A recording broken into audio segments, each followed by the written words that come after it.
The poem of the man God, the second year of the public life. Chapter 158. Jesus speaks to Johanna of Chuza on the lake. 8th of May, 1945. Jesus is on the lake in Peter's boat, behind two other boats. One is a common fishing boat like that of Peter. The other is a slender, expensive pleasure boat. It belongs to Johanna of Chuza, but the owner is not in her boat. She's at Jesus' feet in Peter's humble craft. I would say that they met by chance somewhere on the flowery shore of Gennesaret, most beautiful in this first appearance of Palestine's springtime, which strews its clouds of blossoming almond trees and lays the pearls of future flowers on pear and apple trees, on pomegranates, quince trees, on all the trees which are most fruitful and bear the most beautiful blossoms and fruit. When the boat keeps close to the shore, exposed to the sun, one can already see millions of buds swelling on the branches, awaiting to blossom, while the petals of the early almond trees flutter in the quiet air until they alight in the clear water. The shores, covered with the new grass, which looks like bright green silk, are studded with the golden eyes of buttercups or radiate star daisies, near which the beautiful, thin, bluish forget-me-nots, stiff on their stems like little crowned queens, smile gently, as placid as children's eyes, and they seem to be saying yes, of course, to the sun, to the lake, to the other herbs which are happy to bloom under the sky-blue eyes of their Lord. At the beginning of spring, the lake has not yet the opulence that will turn it into a triumph the following months. It has not the luxurious pomp, which I would call sensual, of the many thousand rigid or supple rosaries, in the form of tufts in gardens or veils against walls, of the many thousand corymbs and acacias, of the thousands and thousands of groups of tuberoses, of the thousands and thousands of waxed stars of citrus trees, of all the blending of hues of strong, soft, inebriating perfumes, which form the environment and spur of human great desire for enjoyment that desecrates this corner of the earth, which is so pure. And this is the Lake of Tiberias, the place chosen centuries ago to be the theatre of the greatest number of miracles worked by our Lord Jesus. Johanna looks at Jesus absorbed in the beauty of his Galilean lake, and her face smiles, reflecting, like a faithful mirror, his smile. They are speaking in the other boat. There is silence here. The only noise is the thud of the bare feet of Peter and Andrew, who are maneuvering the boat, and the sigh of the water opened by the prow and whispering its pain to the sides of the boat, and then changing into laughter at the stern, when the wound heals and becomes silvery wake, that the sun causes to sparkle as if it were diamond dust. At last, Jesus ends his contemplation and turns his eyes towards Johanna. He smiles at her and asks her, "We are almost there, are we not? And you will be saying that your master is not a very pleasant companion. I have not spoken one word to you. But I have read them on your face, master, and I hear everything you said to these things which are around us." Well then, what was I saying? Love, be pure, be good, because you come from God, and nothing bad or impure has come out of his hands. You have read right. But, my Lord, the herbs will do that. Also the animals will do it. Man, why will he not, although he is the most perfect? Because Satan's tooth has pierced man only. He pretended to demolish the Creator, through his greatest prodigy, most like him. Johanna lowers her head in thought. She seems to be hesitating and weighing two opposite desires. Jesus is watching her. She then raises her head and says, "Would you mind approaching some friends of mine who are pagans?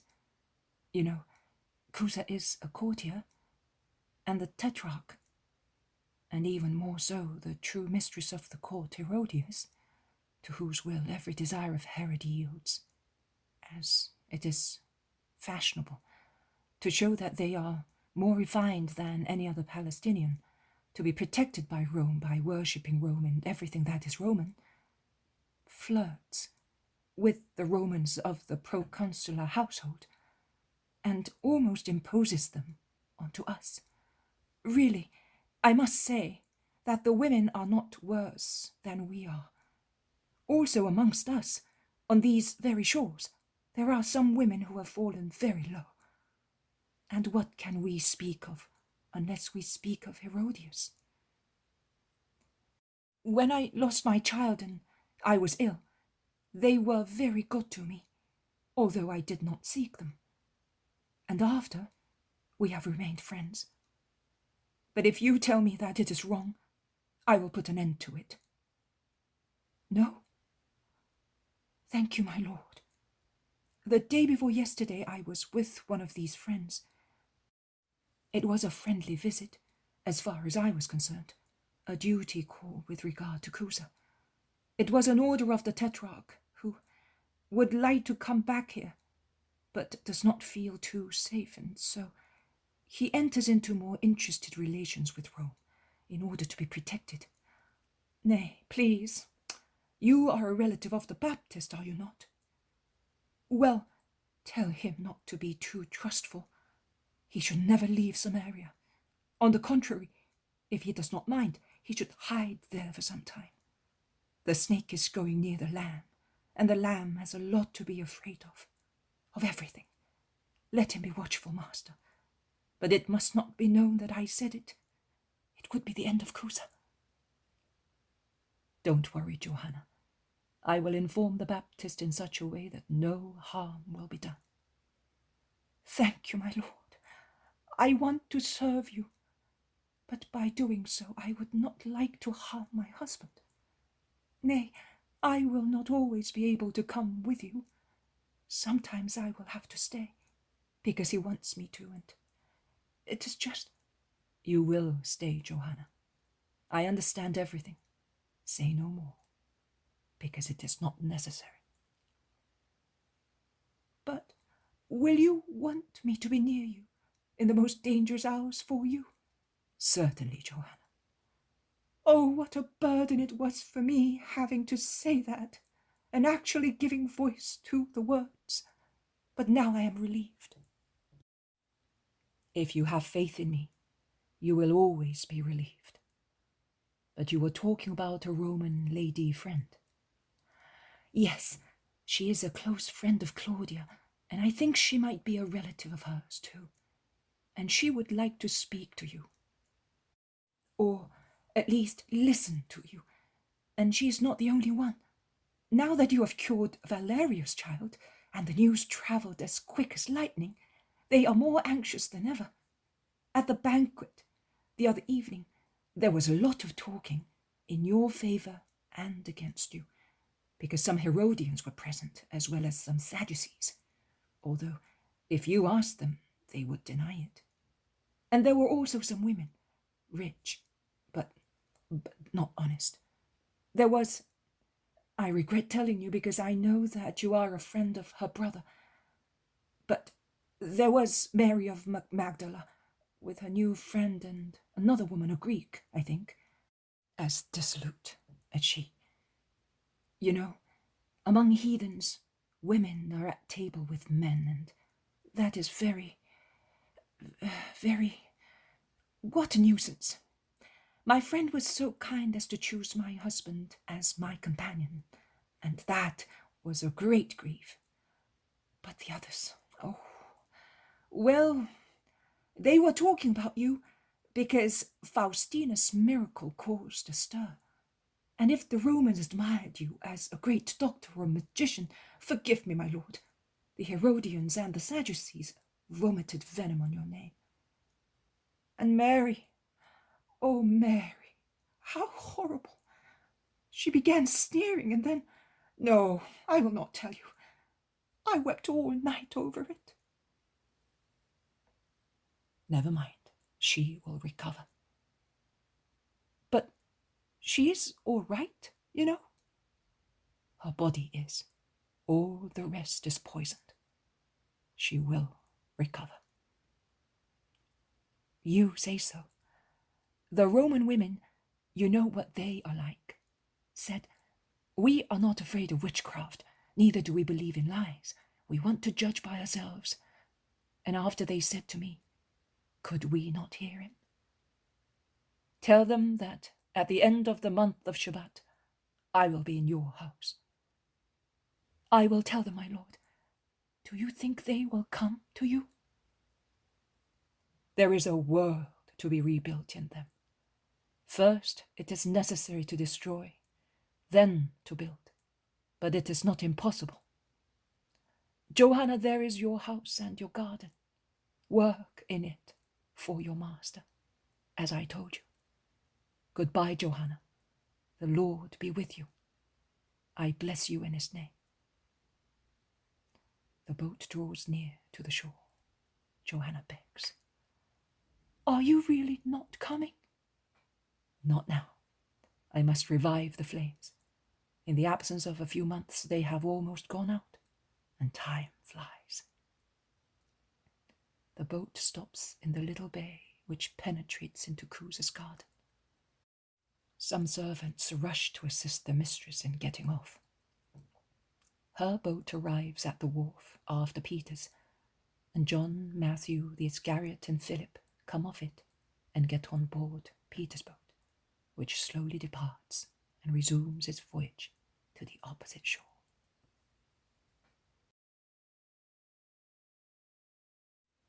The poem of the man God, the second year of the public life. Chapter 159. Jesus at Gherghesa, John's disciples. 9th of May, 1945. Jesus is speaking in a town which I have never seen before. At least, that is what I think, because all the towns are alike in style, and it is difficult to tell one from the other at first sight. Also here, a road coats the lake, and all the boats are on shore.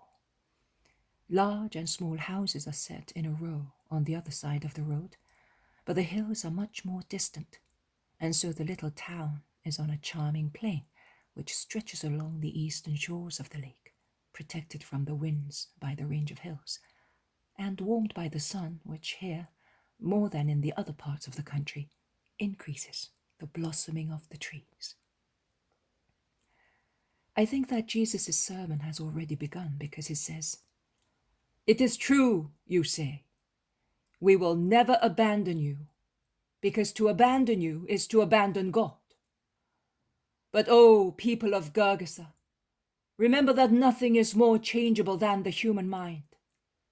I am convinced that at present, that is what you really think.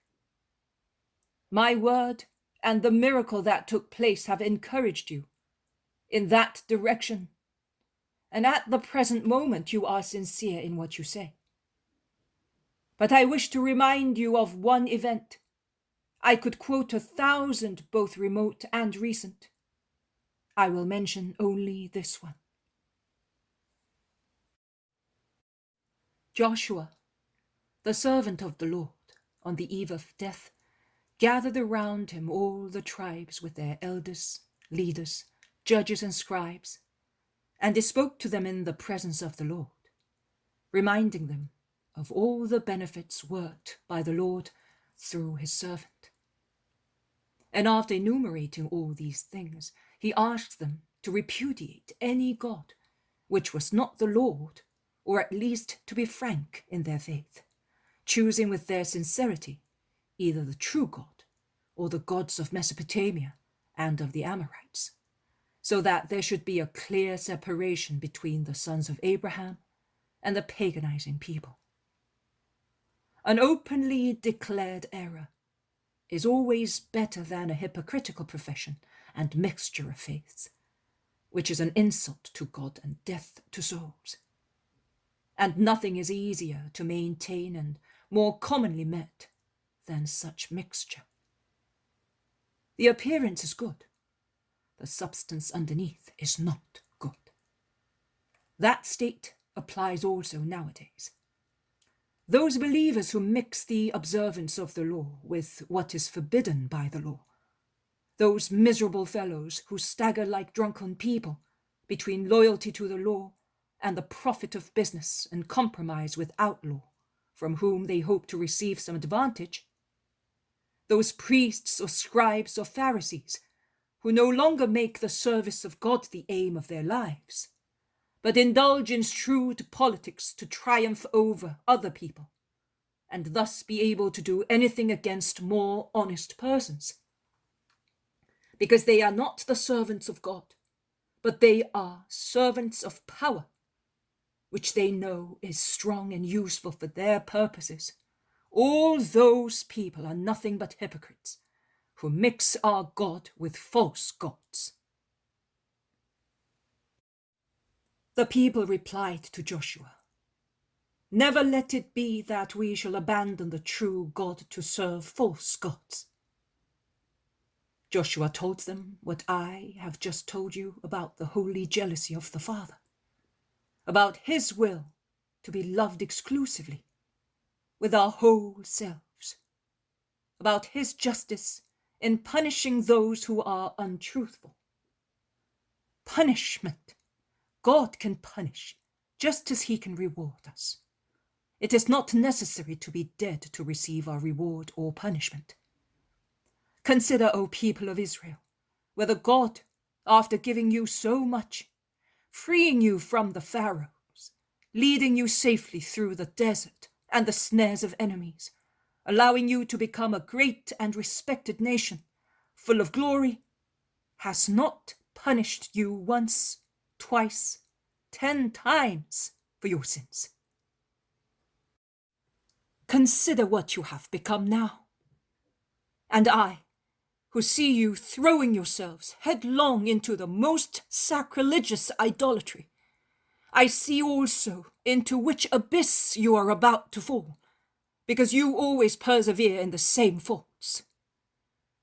And because of that I rebuke you, O people who are twice mine, because I am your Redeemer and because I was born of you.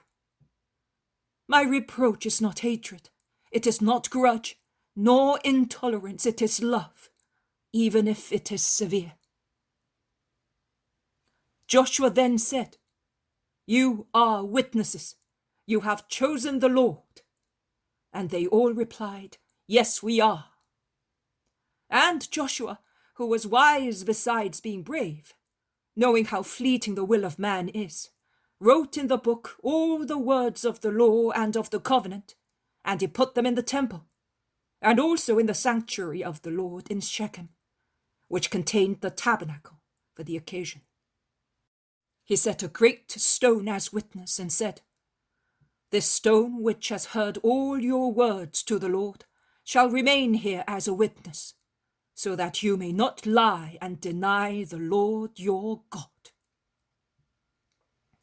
A stone, no matter how great and hard it may be, can always be reduced to powder by man, by thunderbolt, or by the erosion of water in time. But I am the eternal cornerstone, and I cannot be destroyed. Do not lie to this living stone. Do not love it only because it works miracles. Love it because through it you will touch heaven. I would like you to be more spiritual, more faithful to the Lord. I am not saying to me. I am only because I am the voice of the Father. By trampling on me, you wound him who sent me. I am the mediator He is everything. Take what I offer you, and keep within yourselves what is holy, so that you may reach God. Do not love the man, love the Messiah of the Lord, not because of the miracles he works, but because he wants to work in you the intimate and sublime miracle of your sanctification. Jesus blesses and directs his steps towards the house. He is almost at the door when he is stopped by a group of elderly men who greet him respectfully, saying, "May we ask you a question, Lord? We are disciples of John, and as he always speaks of you, and also because the fame of your miracles reached us, we wish to make you acquaintance. We have just listened to you, and we have a question to ask you." Ask it. If you are disciples of John, you are already in the path of justice. You said, speaking of the idolatries which are common amongst believers, that there are people amongst us who come to compromise between the law and those who are not of the law. But you are also friends of theirs. We know that you do not disdain the Romans. So? I do not deny it, but can you say that I do it to make a profit? Can you say that I caress them, even to receive only their protection? No, Master. And we are more than certain. But the world is not made only of us, who want to believe only in the evil that we see, and not in the evil we are told about. Now tell us the convincing reason for approaching Gentiles, for our own guidance, and to defend you in the event of someone slandering you in our presence. It is evil to have contact when one does it for human purposes. It is not evil when one approaches them to take them to the Lord our God. That is what I do. If you were Gentiles, I could spend some time explaining to you how every man comes from one God only. But you are Jews and disciples of John. You are therefore the cream of Jews, and I need not explain that to you. You can therefore understand and believe that it is my duty, as the Word of God, to take his word to all men, the sons of the universal Father. But they are not his sons. They are pagans. With regard to grace, they are not. Because of their erroneous faith, they are not. That is true. But until I redeem you, man, also a Jew, will have lost grace. He will be deprived of it, because the stain of origin prevents the ineffable ray of grace from descending into men's hearts. But with regard to creation, man is always a son. From Adam, the founder of the human family, descends both the Jews and the Romans, and Adam is the son of the Father, who gave him his spiritual likeness. That is true. Another question, Master. Why do John's disciples fast very sternly, and yours do not? We do not mean that you should not eat. Also, the prophet Daniel was holy in the eyes of God, although he was a great man at the court in Babylon, and you are greater than he. But what very often is not achieved by rigorism, is achieved by cordiality. There are people who would never come to the Master, and the Master must go to them. There are others who would go to the Master but are ashamed of going amongst the crowd. The Master must also go to them. And since they say to me, "Be my guest that I may know you," I go, bearing in mind not the pleasure of a rich table and of a conversation that sometimes is very painful for me, but only and always the interest of God. That is as far as I am concerned, and as often at least one of the souls which I approach is converted to God, and every conversion is a wedding feast for my soul, a great feast in which all the angels in heaven take part, and which is blessed by the eternal God. My disciples, the friends of the me, the spouse, rejoice with the spouse and friend. Would you like to see my friends in pain while I rejoice, while I am with them? But the time will come when they will no longer have me, and then they will fast. New methods for new times. Up to yesterday, in the days of the Baptist, there was the ash of penance. Today, in my days, there is the sweet manna of redemption, of mercy, of love. The old methods could not be engrafted into mine, as my method could not have been used then, not even yesterday. Because mercy was not yet on the earth, it is now. No longer the prophet, but the Messiah, to whom everything has been entrusted by God, is on the earth. Each day has what is useful to it. Nobody sews a new cloth onto an old garment, lest the new piece of cloth, particularly when being washed, should shrink and thus tear the old cloth, and the whole would become bigger. Likewise, no one puts new wine into old wineskin. Otherwise the new wine would burst the wineskin, which cannot stand the effervescence of the new wine, and it would run out of the burst wineskins. But the old wine, which has already been decanted several times, is put into old wineskins, and the new wine into new ones, so that one force may be compensated by another equal one. The same happens now. The force of the new doctrine suggests new methods to divulge it, and I, who am aware of it, make use of them. Thank you, Lord. We are now happy. Pray for us. We are old wineskins. Will we be able to restrain your force? Yes, because the Baptist shaped you, and because his prayers and mine will make you capable of so much. Go with my peace and tell John that I bless him. But according to you, is it better for us to stay with the Baptist or with you? As long as there is old wine, drink it, if its flavor is agreeable. Later, as the putrid water which is everywhere will disgust you, you will love the new wine. Do you think that the Baptist will be recaptured? Yes, most certainly. I have already sent him a warning. Go now. Enjoy your John as long as you can and make him happy.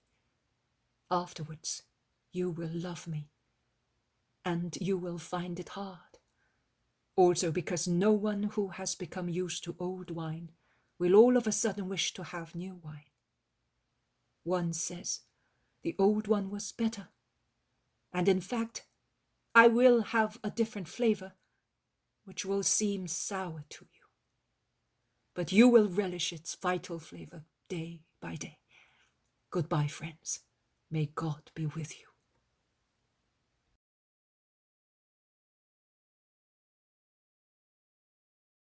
The poem of the man God, the second year of the public life. Chapter 160, from Naphtali to Giscala, meeting with Rabbi Gamaliel. 10th of May, 1945. Master, do you know who is ahead of us? There is Rabbi Gamaliel. He is sitting with his servants in a caravan, in the shade, in a wood, sheltered from the winds. They're roasting a lamb. What are we going to do now? What we were going to do, my friends. We will proceed along our way. But Gamaliel is of the temple. Gamaliel is not wicked. Do not be afraid. I will go ahead." "Oh, I am coming too," says his cousins at the same time, as well as all the Galileans and Simon. Only the Iscariot, and to a lesser degree Thomas, do not seem very anxious to proceed, but they follow the others. They walk for a few yards along a mountainous road, deep set between the wooded slopes of the mountain. The road then bends and opens onto a kind of tableland and crosses it, widening out, and soon after that it becomes once again narrow and winding under a roof of interwoven branches. In a sunny bare patch, which is however shaded by the first leaves of the wood, there are many people under a rich tent, while other people are busy in a corner turning the lamb on the fire. There is no doubt about it. Gamaliel took very good care of himself. For one person travelling, he set a crowd of servants in motion, with I do not know how much luggage. He is now sitting in the centre of his tent, a cloth supported by 4 gilt poles, a kind of canopy under which there are low seats covered with cushions, and a table the top of which rests on a carved wooden leg. A very fine tablecloth is spread on the table, and the servants are laying valuable dishes on it.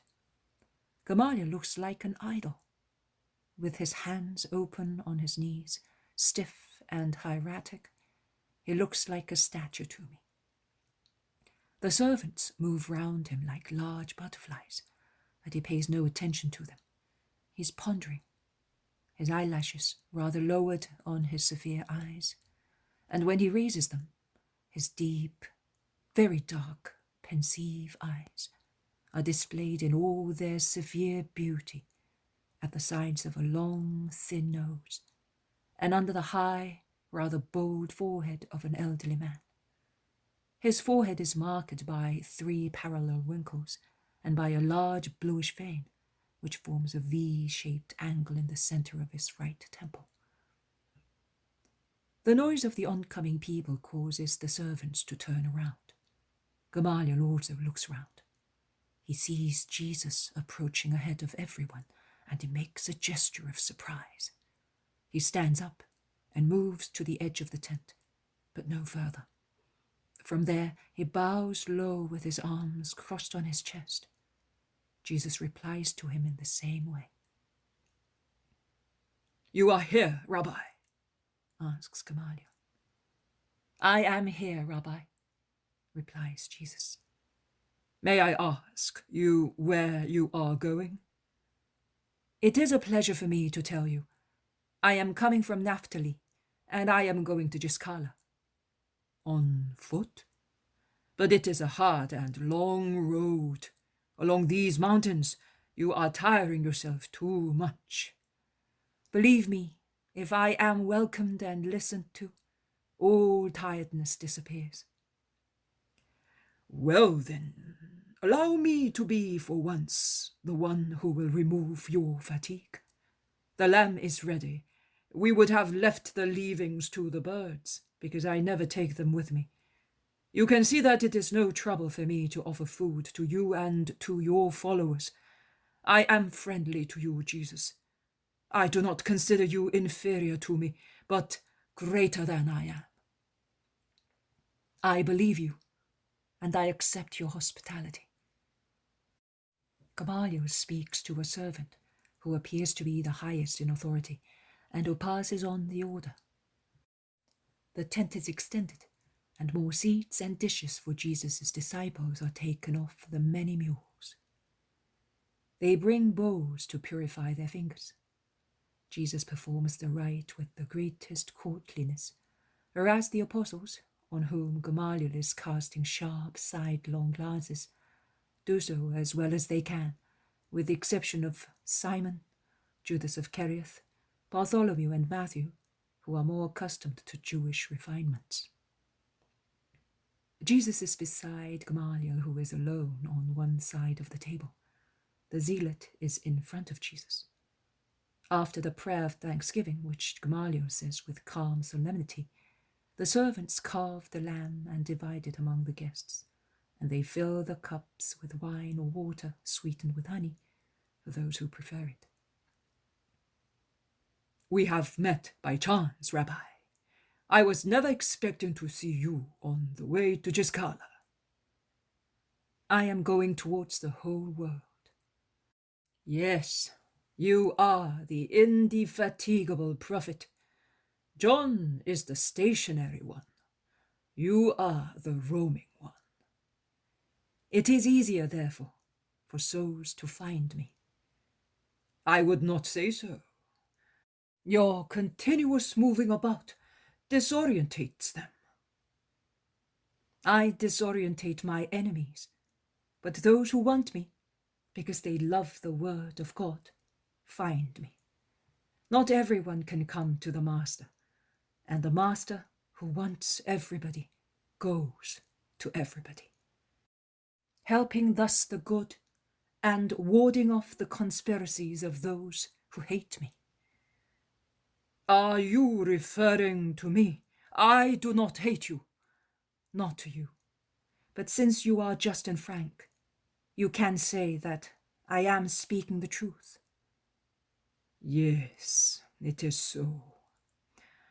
But see, the fact is that we old people do not understand you well. Yes, old Israel does not understand me well.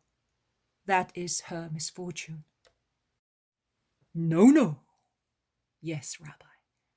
They are not willing to understand the Master, and who confines himself to that does evil, but a comparative evil. Many instead deliberately misunderstand and distort my word to harm God.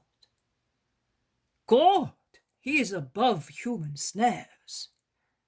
Yes, but every soul that goes astray or is led astray, and it is misleading to distort my word or my work, both with regard to oneself and to other people, harms God in the soul which is lost. Every soul that is lost is a wound to God. Gamaliel lowers his head and, closing his eyes, he meditates. He then presses his forehead between his long, thin fingers in an involuntary gesture of pain. Jesus watches him. Gamaliel raises his head, opens his eyes, looks at Jesus and says, "But you know that I am not one of those." "I know, but you are one of the former." "Oh, it is true. But it is not true that I am not willing to understand you. The truth is that your word stops on my mind and does not penetrate further. My mind admires it as the word of a learned man, and the Spirit cannot receive it, Gamaliel, because it is encumbered with too many things, and ruined things. A short while ago, coming here from Naphtali, I passed near a mountain which juts out from the mountain chain.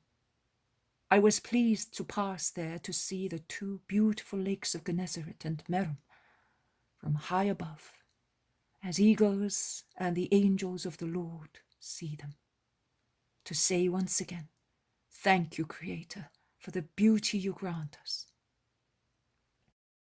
Well, whilst the whole mountain is covered with flowers, green meadows, orchards, fields, woods, and the laurels smell sweet near the olive trees, preparing the white host of thousands of flowers, and also the strong oak tree seems to become gentler as it dresses itself with wreaths of clematis and woodbine. Over there is no flowering, no fertility, neither of man nor of nature. All the efforts of the winds, all the toil of men are frustrated because the cyclopean ruins of ancient Hatzor encumber everything, and between one large stone and another only nettles and bushes can grow and snakes can hide. Gamaliel, I understand. We are ruins too. I understand the parable, Jesus. But I cannot do otherwise. The stones are too heavy. One in whom you believed said unto you, the stones shall vibrate, hearing my last words. But why wait for the last words of the Messiah? Will you not regret that you did not follow me before? The last, sad words, like those of a friend who is dying, and to whom we have to listen, but too late. But my words are more important than the words of a friend. You are right. But I cannot. I am waiting for that sign, that I may believe. When a piece of ground is barren, a thunderbolt is not sufficient to till it. The soil will not receive it, but the stones that cover the soil will receive it. Endeavour at least to remove them, Gamaliel. Otherwise, if they are left where they are, in the depth of your heart, the sign will not lead you to believe. Gamaliel is silent, engrossed in thought. The meal is over. Jesus stands up and says, I thank you, my God, both for the meal and for the opportunity of speaking to a wise man. And thank you, Gamaliel. Master, do not go away like that. I am afraid you are angry with me. Oh, no, you must believe me. Then do not go away. I am going to Hillel's tomb. Would you disdain coming with me? It will not take us long, because I have mules and donkeys for everybody. All we have to do is to take off their back saddles, which the servants will carry, and the hardest part of the road will be shortened for you. I do not mind coming with you or going to Hillel's tomb. It is an honor. Let us go. Gamaliel gives the necessary instructions, and while they are all busy taking down the temporary dining room, Jesus and Gamaliel mount 2 mules, and they go ahead, one beside the other, along a quiet, steep road, on which the iron-shod hooves resound loudly. Gamaliel is silent. Only twice he asks Jesus whether his saddle is comfortable. Jesus replies and then becomes quiet, engrossed in thought. So much so that he does not notice that Gamaliel, holding his mule back a little, lets him go forward by a full neck, so that he may study every gesture of his. The eyes of the old rabbi are so keen in penetration that they look like the eyes of a hawk gazing at its prey. But Jesus is not aware of it. He proceeds calmly, following the undulant pace of his mount. He is pensive, and yet he observes all the features of what is around him. He stretches out a hand to pick a hanging bunch of golden cytisus.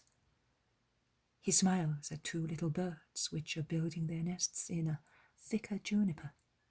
He stops the mule to listen to a black cap, and, as a blessing, he nods assent to the anxious cry by which a wild dove urges her mate to work. You love herbs and animals very much, do you not?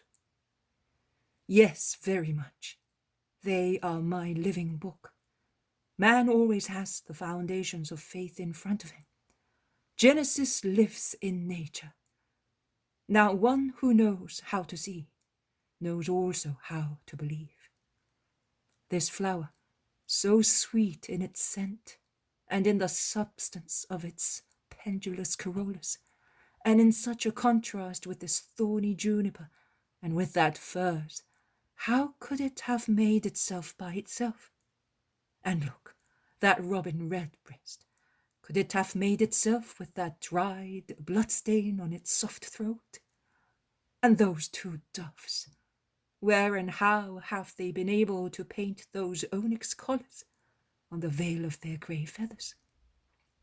And over there, those two butterflies, a black one with large gold and ruby rings, while the other with blue stripes. Where have they found the gems and ribbons for their wings? And this stream, it is water, agreed. But where did it come from? Which is the first source of the water element? Oh, to look means to believe, if one knows how to look. To look means to believe. We look too little at the living Genesis that is in front of us. Too much science, Gamaliel, and too little love, and too little humility. Gamaliel sighs and shakes his head. Here, we have arrived, Jesus. Hillel is buried over there.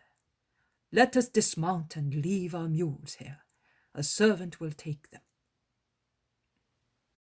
They dismount, tying the mules to a tree trunk, and they turn their steps towards a burial ground which protrudes from the mountain near a large house completely closed up. I come here to meditate and prepare myself for the feasts of Israel, says Gamaliel, pointing at the house. May wisdom grant you all its light. And here, and Gamaliel points at the sepulchre, to prepare myself to meet death. He was a just man. He was a just man. I will be pleased to pray near his ashes. But, Gamaliel, Hillel must not teach you only to die. He must teach you to live. How, master? A man is great when he humbles himself, was his favorite saying. How do you know it, if you have not met him? I did meet him. In any case, even if I had never met Hillel, the Rabbi, personally, I know his thought, because there is nothing I ignore of human thoughts. Gamaliel lowers his head and whispers, God only can say that. God and his word, because the word knows the thought, and the thought knows the word and loves him, communicating with him and granting him all his treasures to make him participate in himself. Love fastens the bonds and makes one perfection of them. It is the Trinity that loves itself, is divinely formed, generates, precedes, and is completed. Every holy thought was born in the perfect mind and is reflected in the mind of the just man. Can the word, therefore, ignore the thoughts of the just, since they are the thoughts of the thought? They pray near the closed sepulchre. They pray for a long time. The disciples and then the servants reach them, the former on horseback, the latter carrying the luggage. But they stop at the edge of the meadow, beyond which is the sepulchre. The prayer is over. Goodbye, Gamaliel. Ascend, as Hillel did. What do you mean? Ascend.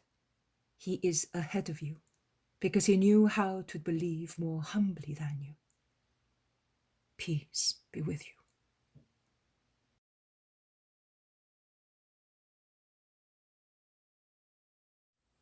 The poem of the man God, the second year of the public life. Chapter 161. The grandson of Eli, a Pharisee of Capernaum, is cured. 11th of May, 1945. Jesus is about to arrive in Capernaum by boat. The sun is almost setting, and the lake is sparkling with red and yellow hues. While the two boats are maneuvering to draw near the coast, John says, "I will go to the fountain and bring you some water for your thirst."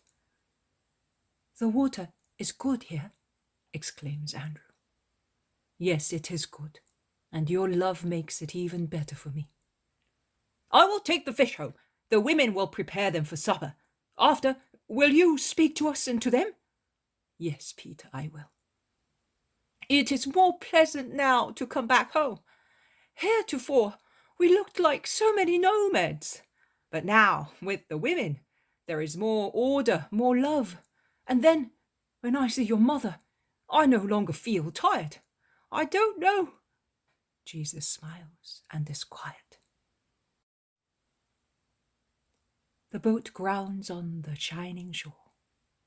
John and Andrew, who are wearing short undertunics, jump into the water, and with the help of some young men, they beach the boat and place aboard as a wharf. Jesus is the first to come off, and he waits until the second boat is beached, in order to be together with all his disciples. Then, walking with slow steps, they go towards the fountain, a natural fountain of spring water that wells up just outside the village and plentiful, cold and silvery, runs into a stone basin. The water is so limpid that it induces people to drink it. John, who has run ahead with an amphora, is already back, and he hands the dripping pitcher to Jesus, who has a long drink. "How thirsty you are, my master, and I foolishly did not get any water." "It does not matter, John, it is all over." And he caresses him. They are about to come back when they see Simon Peter arrive, running as fast as he can. He had gone home to take the fish. "Master! Master!" he shouts, panting. "The village is in turmoil, because the only grandchild of Eli, the Pharisee, is about to die from a snake bite. He had gone with the old man, and against his mother's wishes, to the olive grove. Eli was overseeing some work while the child was playing near the roots of an old olive tree. He put his hand into a hole, hoping to find a lizard, and he found a snake. The old man seems to have become distraught. The child's mother, who incidentally hates her father-in-law, quite rightly as it happens, is accusing him of being a murderer. The boy is getting colder and colder every moment. Although relatives, they do not love one another, and they could not have been more closely related. Family grudge is never a good thing. Well, master, I say that the snakes did not love the snake, Eli, and they have killed the little snake.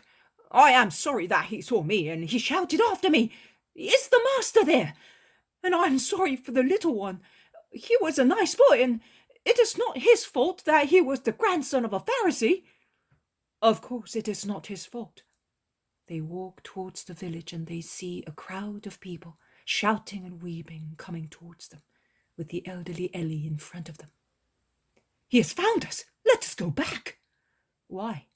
That old man is suffering." "That old man hates you, remember that? He is one of your first and fiercest accusers at the temple." "I remember that I am mercy." Old Eli, unkempt and upset, with untidy garments, runs towards Jesus, his arms outstretched, and drops at his feet, shouting, "Mercy, mercy, forgive me. Do not avenge yourself on an innocent boy for my harshness. You are the only one who can save him. God, your Father, has brought you here. I believe in you.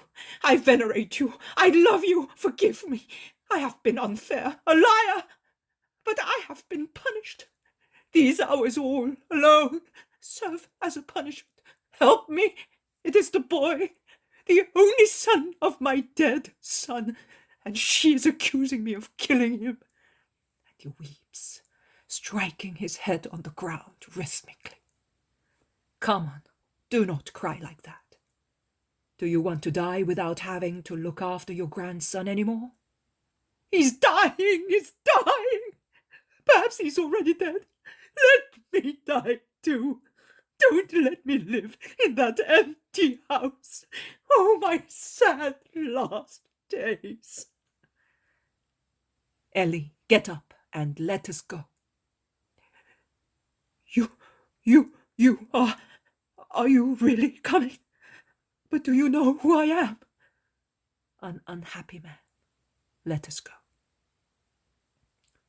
The old man gets up and says, I will go ahead, but run, be quick. And he goes away very quickly because of the desperation piercing his heart. But Lord, do you think that you will change him? Oh, what a wasted miracle! Let that little snake die. Also, the old man will die broken-hearted, and there will be one less on your way. God has seen to it. Simon, to tell you the truth, you are now the snake. Jesus severely repels Peter, who lowers his head, and he goes on. Near the largest square in Capernaum there is a beautiful house before which the crowds are making a dreadful noise. Jesus turns his steps towards it and is about to arrive when the old man comes out from the wide open door, followed by a ruffled woman who is holding in her arms a little agonizing child. The poison has already paralyzed his organs and death is near. The little wounded hand is hanging down with the mark of the bite at the root of his thumb. Ellie does nothing but shout, Jesus! Jesus! And Jesus, squeezed and overwhelmed by the crowds who hamper his movements, takes the little hand to his mouth, sucks the wound, then breathes on the waxen face and the glassy half-closed eyes. He then straightens himself up. Here, he says, the child will now wake up. Do not frighten him with your expressions which are so upset. He will already be afraid when he remembers the snake. In fact, the boy, whose face colours up, opens his mouth in a big yawn, rubs his eyes, opens them, and is surprised at being among so many people. He then remembers and is about to run away with such a sudden leap that he would have fallen had Jesus not been ready to receive him in his arms. Good, what are you afraid of? Look how beautiful the sun is. Over there is the lake, your house, and your mother and grandfather are here. And the snake! It is no longer here, but I am. You, yes, the child thinks, and then, in the innocent voice of truth, he says, My grandfather used to tell me to say cursed to you, but I will not say it. I love you. I do. I said that? The little one is raving. Do not believe him, master. I have always respected you. As fear passes away, the old nature comes to surface again. Words are and are not of value. I take them for what they are. Goodbye. Goodbye, little one. Goodbye, woman. Goodbye, Ellie. Love one another and love me, if you can. Jesus turns round and goes towards the house where he lives. Why, master? Did you not work a striking miracle? You should have ordered the poison to go out of the little one. You should have shown yourself as being God. Instead, you sucked the poison like any poor man. Judas of Kerioth is not very happy. He wanted something sensational. Also, others are of the same opinion. You should have crushed that enemy of yours with your power. You heard him, eh? He became poisonous again at once. His poison is of no importance. But you must consider that if I had done what you wanted me to do, he would have said that I was helped by Beelzebub. His ruined soul can still acknowledge my power as a doctor, but no more. A miracle leads to faith only those who are ready on that way. But in those without humility, faith always proves that there is humility in a soul. It leads to blasphemy. It is better, therefore, to avoid that danger by having recourse to forms of human appearance. The incurable misery is the misery of the incredulous. No means will eliminate it, because no miracle induces them to believe or to be good. It does not matter. I fulfill my task. They follow their ill fate. Why did you do it then? Because I am goodness, and because no one may say that I was vindictive with my enemies and provocative with my provokers. I am heaping coal on their heads, and they are handing it to me, that I may heap it. Be good, Judas of Simon. Endeavor not to behave as they do. And that is all. Let us go to my mother. She will be happy to hear that I cured the child.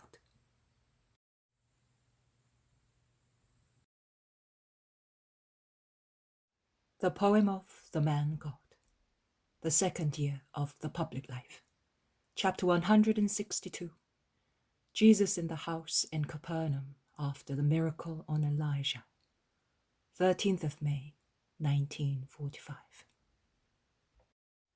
From a vegetable garden which is beginning to flourish in all its furrows, Jesus enters a very large kitchen where the two elder Marys, Mary of Clopas and Mary Salome, are cooking the supper. Peace to you. Oh, Jesus, Master! The two women turn round and greet him, one holding in her hands a lovely fish, which she is cutting, the other still holding a pot full of vegetables, which are boiling, and which she has just removed from the fire to see whether they were cooked. Their kind, withered faces, flushed by the fire and work, smile out of joy and seem to become younger and lovelier in their happiness. It will be ready in a moment, Jesus. Are you tired? You must be hungry, says Aunt Mary, who has the familiarity of a relative and loves Jesus, I think, more than her own children. Not more than usual, but I will certainly eat with relish the good food that you and Mary have prepared for me, and the others will do the same. Here they are coming. Your mother is upstairs. You know, Simon came. Oh, I am as happy as a lark this evening. No, not really, because you know when I would be as happy as a king. Yes, I know. Jesus draws his aunt close to himself and kisses her forehead and then says, I know your desire and your sinless envy of Salome, but the day will come when you will be able to say like her, all my sons belong to Jesus. I'm going to my mother. He goes out, climbs the little outside staircase and goes on to the terrace, which covers a full half of the house, whereas the other half is taken up by a very large room, from which come out the strong voices of men, and at intervals Mary's gentle voice, the limpid virginal voice of a girl, which years have not affected, the same voice that said, I am the handmaid of the Lord, and which sang lullabies to her baby. Jesus goes near noiselessly, smiling, because he hears his mother say, my home is my son. I do not suffer being away from Nazareth, except when he is away. But if he is near me, oh, I need nothing else, and I am not afraid for my house. You are there. Oh, look, there is Jesus, shouts Alphaeus of Sarah, who, facing the door, is the first to see Jesus. Yes, here I am. Peace to you all. Mother. He kisses his mother on the forehead and is kissed by her. He then turns to the unexpected guests, who are his cousin Simon, Alphaeus of Sarah, Isaac the shepherd, and one Joseph, who was received by Jesus at Emmaus after the verdict of the Sanhedrin. We went to Nazareth, and Alphaeus told us that we had to come here. We came, and Alphaeus wanted to come with us, and also Simon, explains Isaac. I could not believe I was coming, says Alphaeus. I also wanted to see you, stay a little time with you and with Mary, concludes Simon. And I am very happy to be with you. I did the right thing in not staying any longer as the people of Kadesh desired, where I arrived coming from Gherghesa to Merom and going round the other side of the lake. Is that where you came from? Yes, I visited the places where I had already been and even farther away. I went as far as Giscala. What a long road! But what a great harvest! Do you know, Isaac? We were the guests of Rabbi Gamaliel. He was very kind to us. And then I met the synagogue leader of the Clear Water. He is coming too. I entrust him to you. And then I gained 3 disciples. Jesus smiles frankly, blissfully. Who are they? A little old man at Chorazin. I helped him some time ago, and the poor man who is a true Israelite without prejudice, to show me his love, has worked his area as a perfect ploughman works the soil. The other is a boy, 5 years old, perhaps a little more, intelligent and brave. I spoke also to him the first time I was at Bethsaida, and he remembered better than adults. The third is an old leper. I cured him near Chorazin one evening, a long time ago, and then I left him. I have now found him again, announcing me on the mountains in Naphtali, and to confirm his words he shows what is left of his hands, cured but partly impaired, and his feet, which have also been cured but are deformed, and yet he walks a long way. People realize how ill he was when they see what is left of him, and they believe his words, which are dressed with tears of gratitude. It was easy for me to speak there, because there was one who had already made me known, and had led other people to believe in me. And I was able to work many miracles. So much can be done by one who really believes. Alphaeus nods assent without speaking, continuously absent-minded, while Simon lowers his head under the implicit reproach, and Isaac rejoices wholeheartedly because of the joy of his master, who is about to tell of the miracle worked shortly before on Eli's little grandchild. But supper is ready, and the women, with Mary, prepare the table in the large room and take the dishes there, and then withdraw downstairs. Only the men remain in Jesus' office, blesses and hands out the portions. But only a few mouthfuls of food had been taken when Susanna goes upstairs, saying, Eli has come with servants and many gifts, but he would like to speak to you. I will come at once, or better still, tell him to come up. Susanna goes out and comes back shortly afterwards with old Eli and 2 servants who are carrying a large basket. Behind them, the women, with the exception of the Most Holy Mary, are casting curious glances. God be with you, my benefactor, greets the Pharisee. And with you, Eli. Come in. What do you want? Is your grandson not well again? Oh, he is very well. He's jumping in the kitchen garden like a little kid. Before, I was so dumbfounded and bewildered that I failed to fulfill my duty. I wish to show you my gratitude, and I beg you not to refuse the little I am offering you. A little food for you and your friends. It is the produce of my fields. And I would like to have you at my table tomorrow, to thank you once again and honor you with my friends. Do not refuse, master. I would understand that you do not love me, and that if you cured Elijah, it was only for his sake, not mine. Thank you, but no gifts were needed. Every great and learned man accepts them. It's the custom. And I do. But I accept very willingly one gift only. May I look for it? Which is, if I can, I will give it to you. Your hearts, your thoughts. Give me them, for your own good. But I consecrate mine to you, blessed Jesus. Can you doubt it? Yes, I did you wrong, but now I have understood. I have also heard of the death of Doris, who offended you. Why are you smiling, master? I was remembering something. I thought you did not believe what I was saying. Oh, no. I know that you were moved by Doris's death, even more than by this evening's miracle.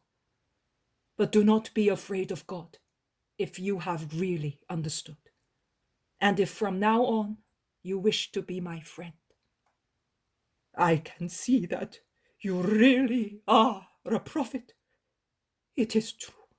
I was more afraid. I was coming to you more out of fear of punishment like Doris's than because of the accident. And this evening I said, there you are.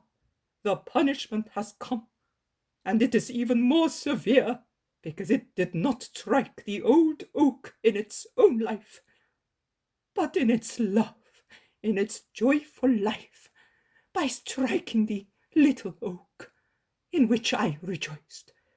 I understood that it would have been just as it was for Doris.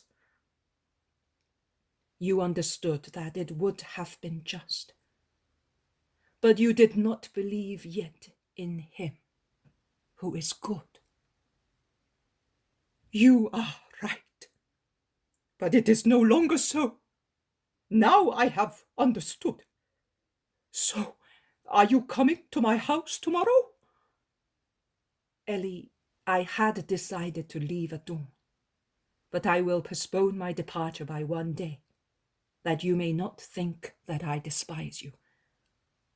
I will be with you tomorrow. Oh, you really are good. I will always remember it. Goodbye, Ellie. Thank you for everything. This fruit is beautiful, and the cheese must be as tasty as butter, and the wine certainly very good.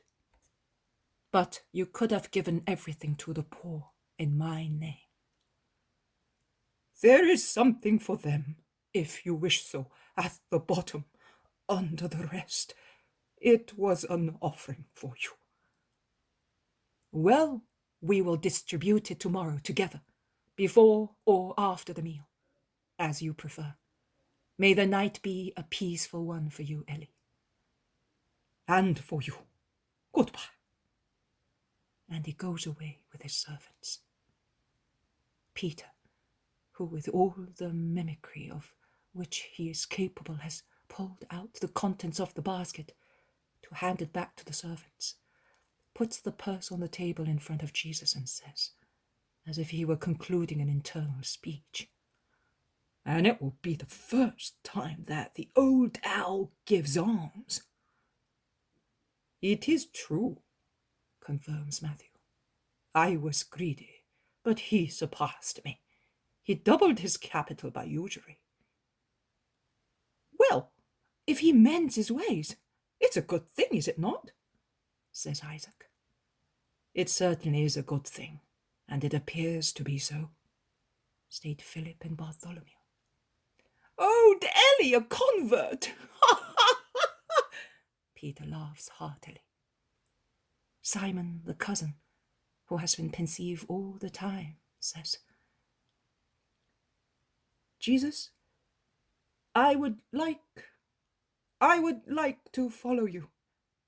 Not like these, but at least as the women do. Let me join my mother and yours. They are all coming. I, a relative.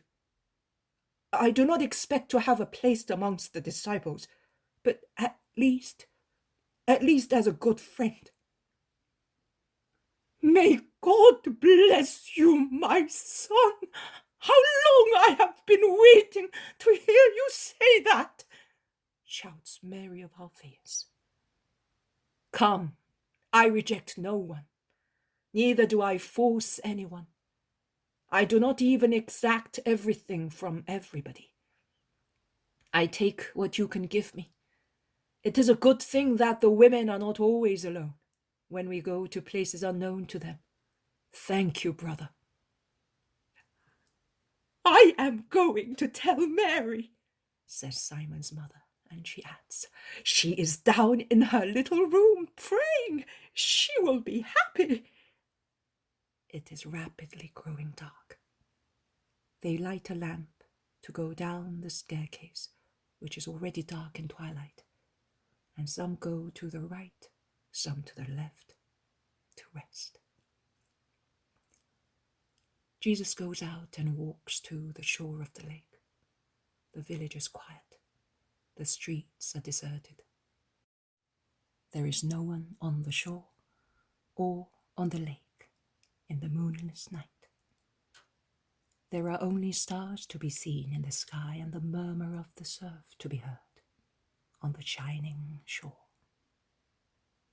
Jesus goes on board the beached boat, sits down, lays one arm on the edge and rests his head on it. I do not know whether he is thinking or praying.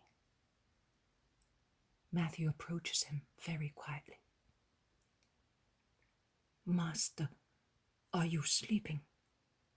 He asks in a low voice. No, I am thinking. Come here beside me, since you're not sleeping. I thought you were upset, and I followed you. Are you not satisfied with your day's work? You touched Eli's heart. You acquired Simon of Alphaeus as a disciple. Matthew, you are not a simple man like Peter and John. You are astute and learned. Be also frank. Would you be happy because of those conquests? But, Master, they are always better than I am. And you told me on that day that you were very happy because of my conversion. Yes, but you were really converted. And you were genuine in your evolution towards good. You came to me without any elaboration of thought. You came through the will of your spirit. But Eli is not like that, neither is Simon. Only the surface of the former has been touched. The man Eli is shocked, not the spirit Eli. That is always the same. When the excitement caused by the miracles on Doris and his little grandchild is over, he will be the same Eli as yesterday, and as always. Simon, he too, is nothing but a man. If he had seen me insulted instead of honored, he would have pitied me, and as always, he would have left me. This evening he heard that a little old man, a child, a leper, can do what he, although a relative, cannot do. He saw the pride of a Pharisee bend before me, and he decided, also I. But those conversions brought about by the spur of human evaluations are not the ones that make me happy. On the contrary, they dishearten me. Stay with me, Matthew. It is not a moonlit night, but at least stars are twinkling. In my heart, this evening, there is nothing but tears. Let your company be the star of your distressed master. Master, if I can, you can imagine. The trouble is that I am always a poor, miserable man, a good-for-nothing. I have sinned too much to be able to please you. I am not good at speaking. I do not yet know how to say the new, pure, holy words, now that I have left my old language of fraud and lust. And I am afraid I will never be able to speak to you and about you. No, Matthew, you are a man with all the painful experience of a man. You are the one who, having tasted mud and tasting now the celestial honey, can tell the two flavors and give their true analysis and understand and make your fellow creatures understand now and later. And they will believe you because you are the man, the poor man, who by his own will becomes the just man dreamt of by God. Let me, the man God, lean on you. The mankind I have loved to the extent of leaving heaven for you and dying for you.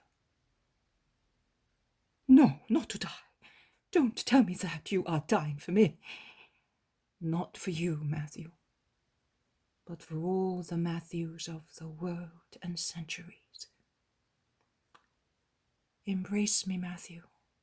Kiss your Christ, for yourself and for everybody. Relieve my tiredness of an unappreciated Redeemer. I relieved you of your tiredness of a sinner. Wipe away my tears, because my bitterness, Matthew, is that I have been so little understood. Oh, Lord, yes, of course. And Matthew, sitting near the Master and clasping him with one arm, comforts him with his love.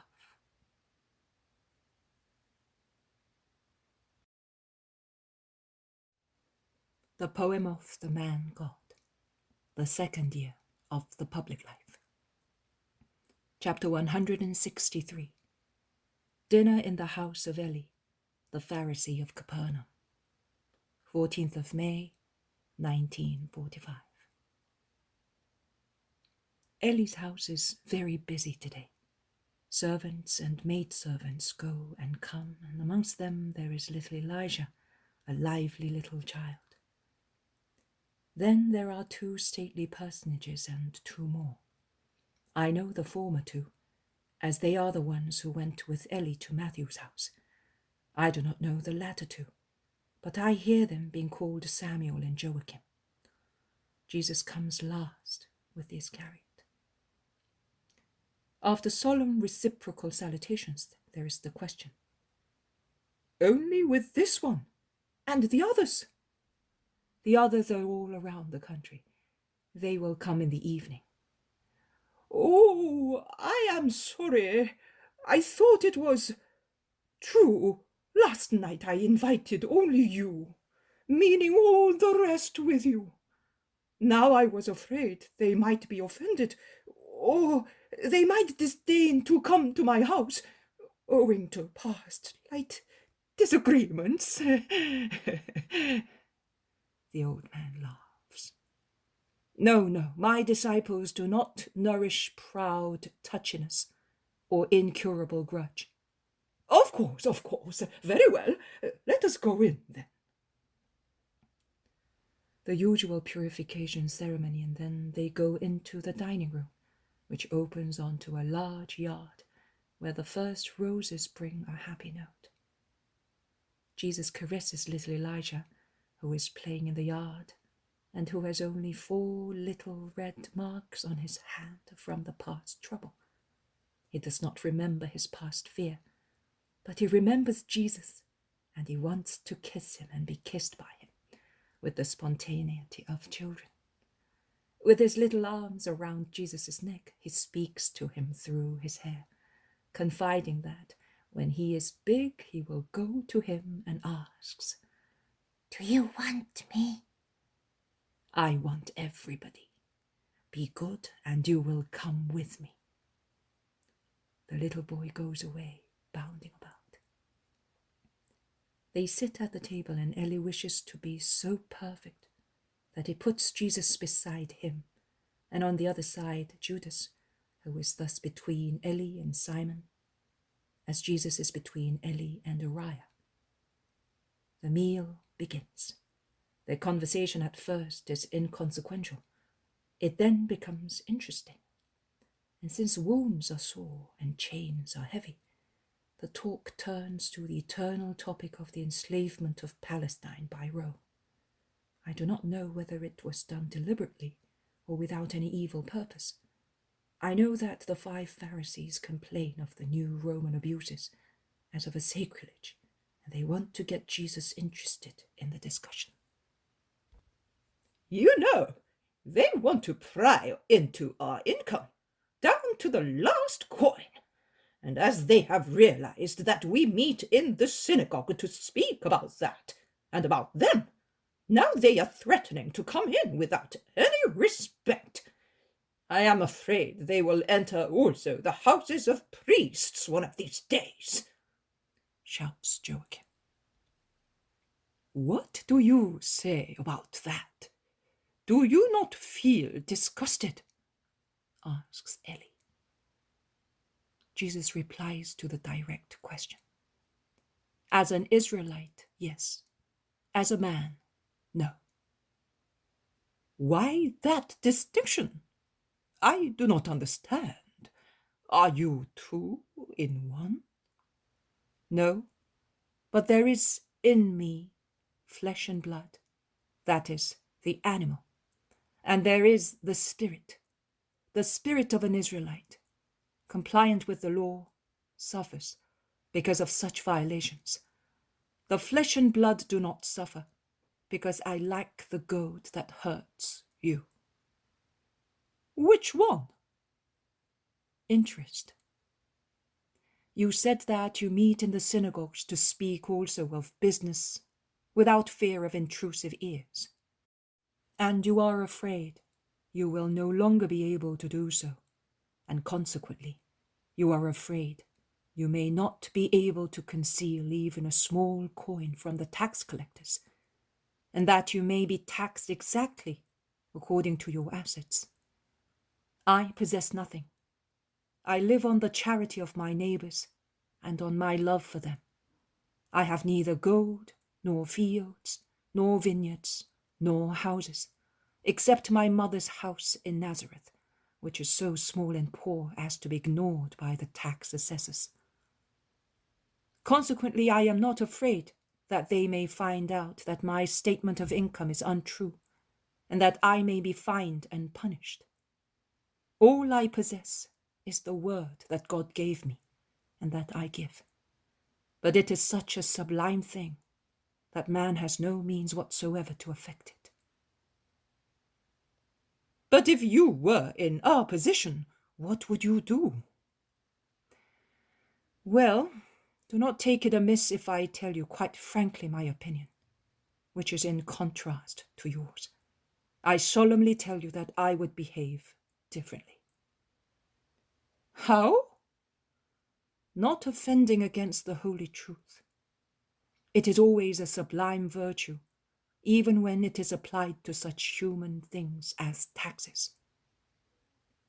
But then how they would fleece us! But you are not considering that we own a lot, and we would have to pay a lot. You have said it. God has granted you a lot. In proportion, you must give a lot.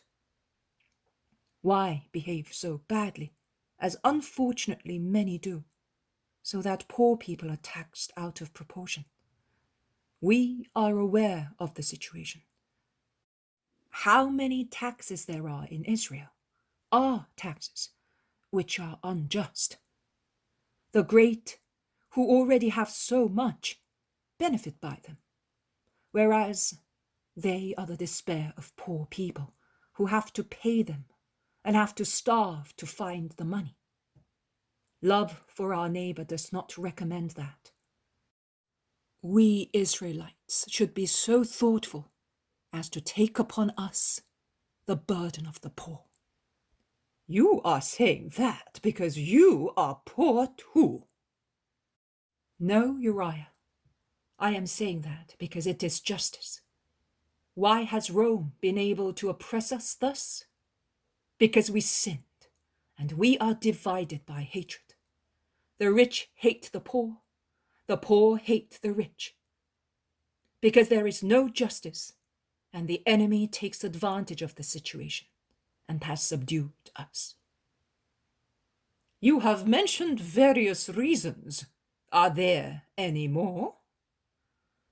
I would not like to go against the truth by twisting the nature of a place consecrated to religion and making it a sure shelter for human things.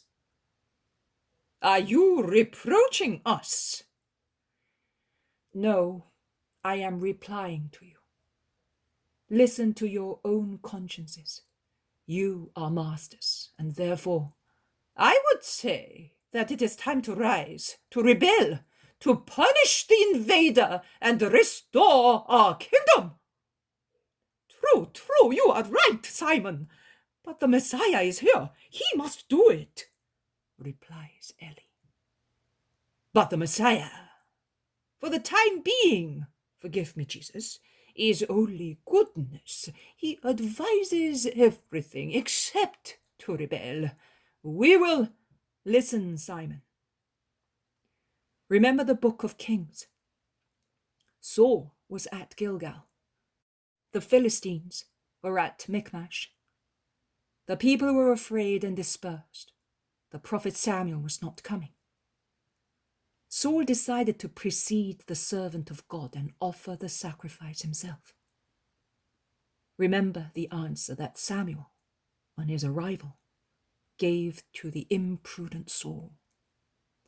You have acted like a fool, and you have not carried out the order that the Lord had commanded you.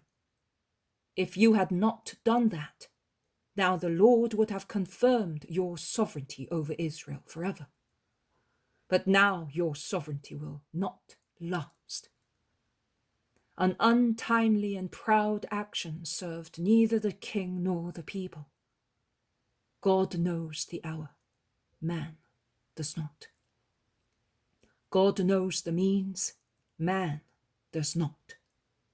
Leave things to God and deserve his help by means of holy behavior. My kingdom is not a kingdom of rebellion and ferocity, but it will be established.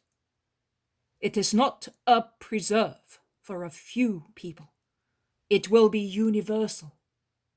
Blessed are those who will come to it, who are not led into error by my poor appearance, according to the spirit of the world, and who will see the Saviour in me.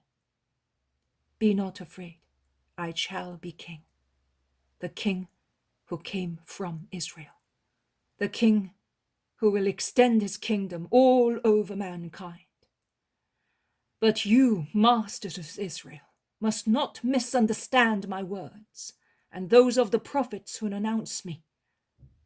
No human kingdom, no matter how powerful it may be, is universal and eternal. The prophets say that mine will be such. That should enlighten you on the truth and spirituality of my kingdom. I leave you, but I have a request to make to Eli. This is your purse. In a shelter of Simon of Jonas there are some poor people who have come from everywhere. Come with me to give them the alms of love. Peace be with you all. Stay a little longer, begged the Pharisees. I cannot. There are people whose bodies and hearts are diseased, and they are waiting to be comforted. Tomorrow I will be going away. I want everyone to see me leave without being disappointed. Master, I am old and tired. Please go in my name. You have Judas of Simon with you, and we know him well. Do it yourself. God be with you. Jesus goes out with Judas, who, as soon as they are in the square, says, "The old viper! What did he mean?" Forget about it. Or better still, just think that he wanted to praise you. Impossible, Master! Those mouths never praise who does good. I mean, never sincerely. And with regard to his coming, it is because he loathes the poor and is afraid of their curses. He has tortured the poor people here so often. I can swear it without any fear. And therefore, be good, Judas. Be good. Let God judge.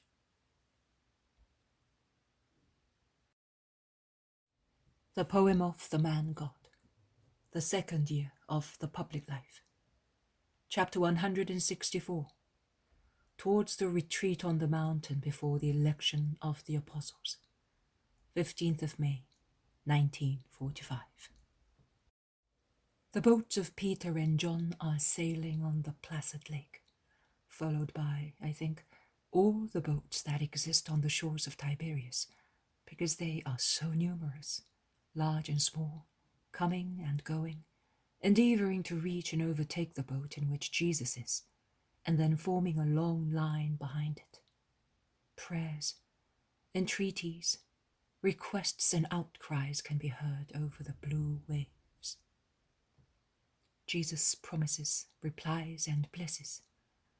In his boat, there is also Mary and the mother of James and Judas, whereas in the other boat there is Mary Salome with her son John and Susanna. Yes, I will come back. I promise you. Be good. Remember my words, so that you may connect them with the ones I will tell you later. I will not be away long. Do not be selfish. I have come also for other people. Be good. You will hurt yourselves. Yes, I will pray for you. You will always have me with you. The Lord be with you. Of course I will remember your tears, and you will be comforted. You must hope and have faith.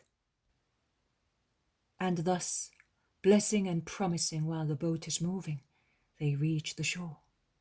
It is not Tiberias, but a tiny little village, a handful of poor, almost forlorn houses. Jesus and the disciples disembark, and the boats handled by the servants and Zebedee go back. Also the other boats imitate them, but many of the people in them disembark and want to follow Jesus at all costs. Among them I can see Isaac with his two proteges, Joseph and Timonius. I do not recognize anybody else amongst the many people of all ages, from youngsters to old people. Jesus leaves the village, the few poorly dressed inhabitants of which remain quite indifferent. Jesus has given alms to them, and then reaches the main road. He stops. And now let us part, he says. Mother, you with Mary and Salome will go to Nazareth. Susanna can go to Cana. I will soon come back. You know what is to be done. God be with you. But for his mother he has a special greeting, a salutation all smiles, and also when Mary kneels down, setting an example to the others, in order to be blessed, Jesus smiles most kindly. The women with Alphaeus of Sarah and Simon go towards their town. Jesus addresses those who have stayed. I leave you, but I am not sending you away. I leave you for a short time, as I am retiring with my disciples to those mountain gorges, which you can see over there. Who wishes to wait for me should do so here on this plain. Those who do not wish to wait can go home. I am retiring to pray because I am on the eve of great events. Those who love the cause of the Father should pray, joining me in spirit. Peace be with you, my children. Isaac, you know what you have to do. I bless you, my little shepherd. Jesus smiles at emaciated Isaac, who is now the shepherd of men gathering around him. Jesus is now walking away from the lake, turning his steps decidedly towards a gorge between the hills, which stretch in parallel lines, I would say, from the lake westward. A little but very noisy, foamy stream runs down between one rocky, rugged hill and the next one, which is so steep that it resembles a fjord. Above the stream there is the wild mountain with ugly-looking plants, which have grown in all directions, wherever they could, in the crevices between stones. A very narrow, steep path climbs up the more rugged hill, and Jesus takes it. The disciples follow him with difficulty, in a single file in dead silence. Only when Jesus stops to let them recover their breath, where the path, which looks like a scratch on the impervious mountainside, widens out, they look at one another without uttering a word. Their glances say, "But where is he taking us?" But they do not speak. They only look at one another more and more desolately as they see Jesus resume walking up the wild gorge, with its many caves, crevices, and rocks, where it is very difficult to walk, also because of the bramble and thorny bushes, which catch at their clothes on all sides and scratch them and cause them to stumble and hurt their faces. Also the younger ones, laden with heavy sacks, have lost their good humor. At last, Jesus stops and says, "We shall stop here for a week in prayer, to prepare you for a great event. That is why I wanted to be isolated in this desert place, away from all roads and villages. The grottos here have already been useful to men in the past. They will be useful also to you. The water here is cool and plentiful, whereas the earth is dry. We have enough bread and food for the time we shall be staying. Those who last year were with me in the desert know how I lived there. This is a royal palace compared with that place, and the season, which is now mild, is not affected by the icy bitterness of frost or the burning heat of the sun. You may therefore stay here cheerfully.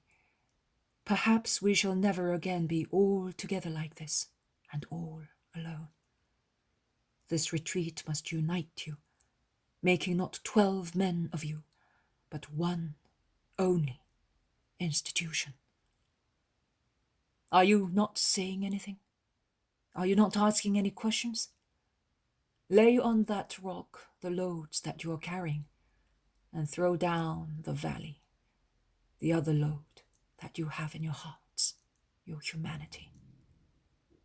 I have brought you here to speak to your spirits, to nourish your spirits, to make you spiritual. I shall not speak many words. I have told you so many in approximately 1 year that I have been with you. Enough of that. If I should have to change you by means of words, I would have to keep you 10 years, 100 years, and you would still be imperfect. It is now time that I make use of you, and to make use of you, I must form you. I will have recourse to the great medicine, to the great weapon, to prayer. I have always prayed for you, but now I want you to pray by yourselves. I will not yet teach you my prayer, but I will tell you how to pray and what prayer is. It is the conversation of sons with the Father, of spirits with the Spirit, an open, warm, trustful, quiet and frank conversation. Prayer is everything. It is confession, knowledge of ourselves, repentance, a promise to ourselves and to God, a request to God, all done at the feet of the Father. And it cannot be done in a turmoil among distractions, unless one is a giant in prayer. And even giants suffer from the clash with the noise of the world in their time of prayer. You are not giants, but pygmies. You are but infants in your spirits. You are deficient in your spirits. You will reach here the age of spiritual reason. The rest will come later. In the morning, at midday, and in the evening, we shall gather together to pray with the old words of Israel and to break our bread. Then each of you will go back to his grotto, in front of God and of his soul, in front of what I told you in regard to your mission and to your capabilities. Weigh yourselves. Listen to yourselves. Make up your minds. I am telling you for the last time. And after, you will have to be perfect as much as you can, without tiredness and without your humanity. Then you will no longer be Simon of Jonah and Judas of Simon, no longer Andrew or John, Matthew or Thomas, but you will be my ministers. Go, each by himself. I shall be in that cave. I shall always be present. But do not come without a good reason. You must learn to do things by yourselves and be all by yourselves, because I solemnly tell you that a year ago we were about to become acquainted with one another, and in 2 years' time we shall be parting. Woe betide you and me if you have not learned to act by yourselves. God be with you. Judas, John, take the foodstuffs into my cave, that one. They must last, and I will hand them out. They are not enough, objects someone. They are sufficient not to die. A too full stomach makes the spirit dull. I want to elevate you and not make you dead weights.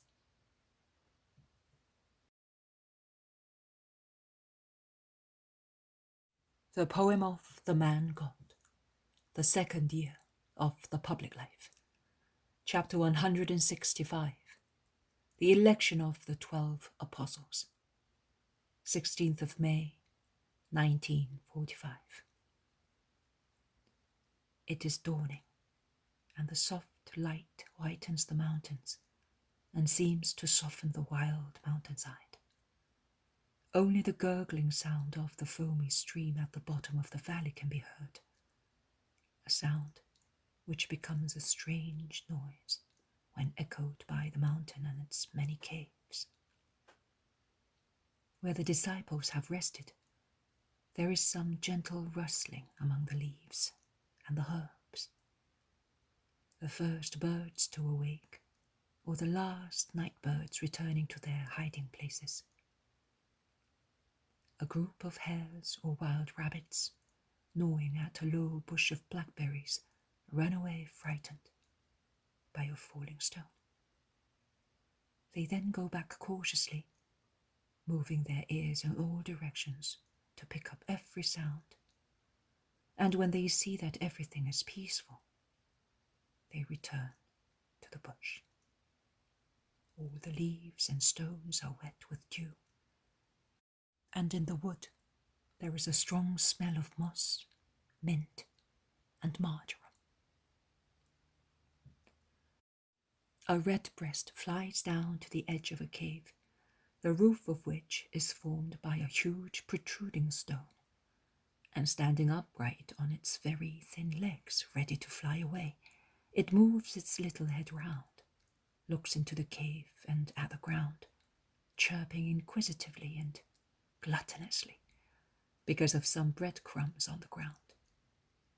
But it does not make up its mind to fly down until it sees that it has been preceded by a big blackbird, which proceeds hopping sideways and is extremely comical in its urchin-like attitude, with its profile of an old notary, who wants only a pair of spectacles to be the complete dignitary. The robin then flies down, hopping behind its daring fellow creature, which now and again thrusts its yellow beak into the moist ground, in archaeological research, for food, and then proceeds further, after whistling, just like a real little rascal. The redbreast stuffs itself with the little breadcrumbs and is amazed when it sees the blackbird, which had confidently gone into the silent cave, come out of it with a cheese rind, which it knocks repeatedly against a stone to break it up and make a sumptuous meal of it. It goes back in again, has a look around, and not finding anything else, it whistles scoffingly and flies away to complete its song on the top of an oak tree in the blue morning sky. Also the robin flies away because of a noise from the interior of the cave, and it perches on a thin bough that dangles loosely. Jesus goes to the entrance of his cave and crumbles some bread, calling the little birds very gently by means of a modulated whistle, which is a very good imitation of the twittering of many birds. He then moves away, climbing higher up, and resting against a rock in order not to frighten his little friends, which soon fly down, the robin being the first, and then many more of various kinds. Jesus' stillness and also his look are such that after a short time many birds are hopping only a few inches from him. I like to believe, also because of my own experience, that also the most distrustful animals go near people when their instincts tell them that they are not enemies but friends. The redbreast, which is now satisfied, flies to the top of the rock against which Jesus is leaning. It rests on a very thin branch of clematis, swings above Jesus' head, and seems to be anxious to descend upon his fair hair or his shoulder. The meal is now over. The riding sun gilds the mountain tops, and then the highest branches of the trees, whereas down below the valley is still in the dim dawn light.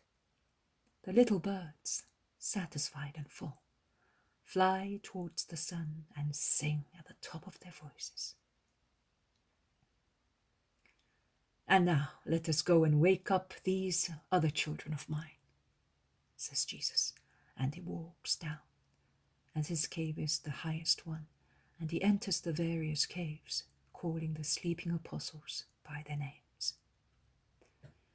Simon, Bartholomew, Philip, James, and Andrew reply at once. Matthew, Peter, and Thomas take a little longer to reply. And while Judas Thaddeus goes to meet Jesus as soon as he sees him appear at the entrance of his grotto, as he is already ready and is wide awake, the other cousin, the Iscariot, and John are fast asleep, so much so that Jesus has to shake them on their beds, made with tree branches and leaves, in order to wake them up.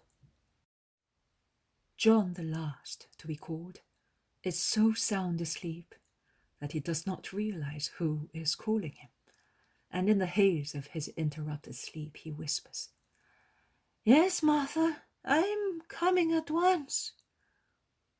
But he returns round on his other side. Jesus smiles, sits on the rustic mattress made of foliage picked in the wood. He bends and kisses the cheek of John, who opens his eyes and is dumbfounded at finding Jesus. He sits up and says, "Do you need me? Here I am." "No, I woke you up as I did the others, but you thought it was your mother, so I kissed you as mothers do." John, half naked in his undertunic, because he used his tunic and mantle as bed covers, clasps Jesus' neck and lays his head between Jesus' shoulder and cheek, saying, "Oh, you are much more than a mother. I left her for you, but I would not leave you for her. She bore me to the earth. You are bearing me to heaven. Oh, I know." "What do you know more than the others?" "What the Lord told me in this cave.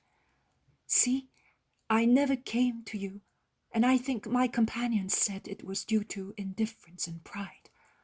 But I am not concerned with what they think. I know that you know the truth.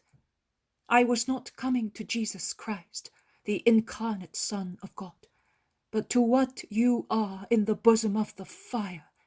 That is the eternal love of the most holy Trinity. Its nature, its essence, its real essence. Oh, I cannot tell. However, what I have understood in this dark, gloomy cavern, that has become so full of light for me, in this cold grotto, where I have been burnt by a featureless fire that has descended into the depths of my being, and has inflamed me with a sweet martyrdom, in this silent cave, which has, however, sung celestial truths to me. But to what you are, the second person of the ineffable mystery, which is God, and which I penetrated, because God has drawn me to himself, and I have always had him with me, and I have poured all my desires, all my tears, all my requests on your divine bosom, Word of God. Amongst the many words I have heard from you, there never was one so comprehensive as the one you told me here. You, God the Son, you, God like the Father, you, God like the Holy Spirit, you, center of the Trinity. Oh, perhaps I am blaspheming, but that is what I think. Because if you were not the love of the Father and the love for the Father, then the divine love would be missing, and the divinity would no longer be trine, and it would lack the most becoming attribute of God, his love. Oh, I have so much in here, but it is like water gurgling against a dam and cannot flow out, and I seem to be dying of it. So violent and sublime is the turmoil in my heart, since I have understood you. But I would not like to be freed of it for the whole world. Let me die of that love, my sweet God."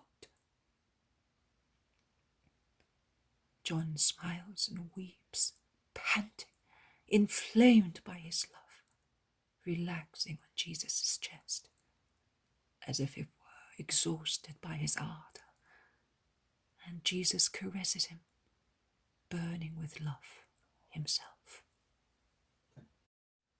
John composes himself, and with deep humility he begs, "Do not tell the others what I told you. I am sure that they too have lived with God as I did during these past days. But leave the stones of silence on my secret." "Do not worry, John. No one will be aware of your wedding with the love. Get dressed, come, we must leave." Jesus goes out onto the path where the others are already gathered. Their faces look more venerable and serene. The old ones look like patriarchs. The younger ones have a maturity and dignity, which were previously concealed by their youth. The Iscariot looks at Jesus with a shy smile on his face, marked by tears.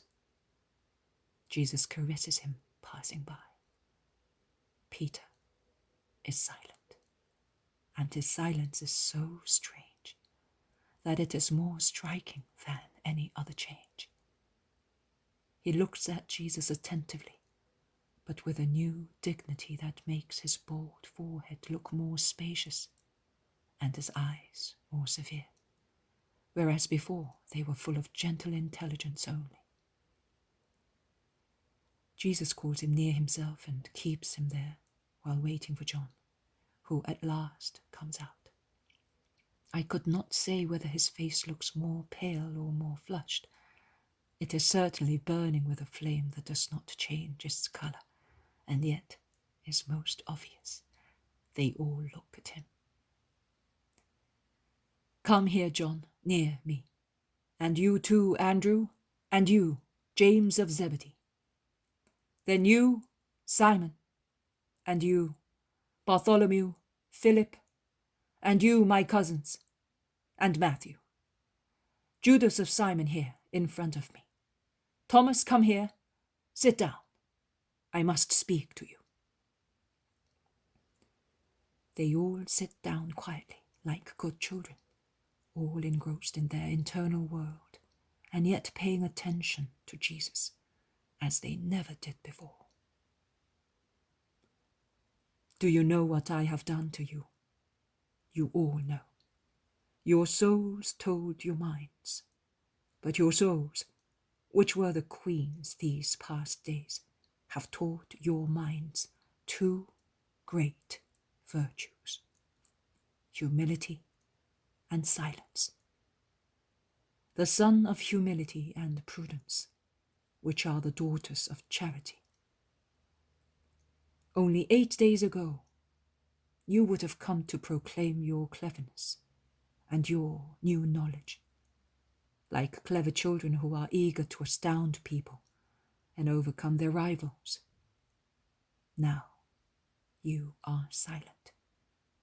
You have grown from children to adolescents, and you are already aware that such a proclamation might humiliate a companion who was perhaps less helped by God, and therefore you do not speak. You are also like pubescent girls. The holy reserve concerning the change that revealed the nuptial mystery of souls with God was born in you. These caves seemed cold, hostile, and repulsive on the first day. Now you are looking at them as if they were bright-scented nuptial rooms. You have met God in them. Before, you were aware of him, but you did not know him in the intimacy that blends two into one.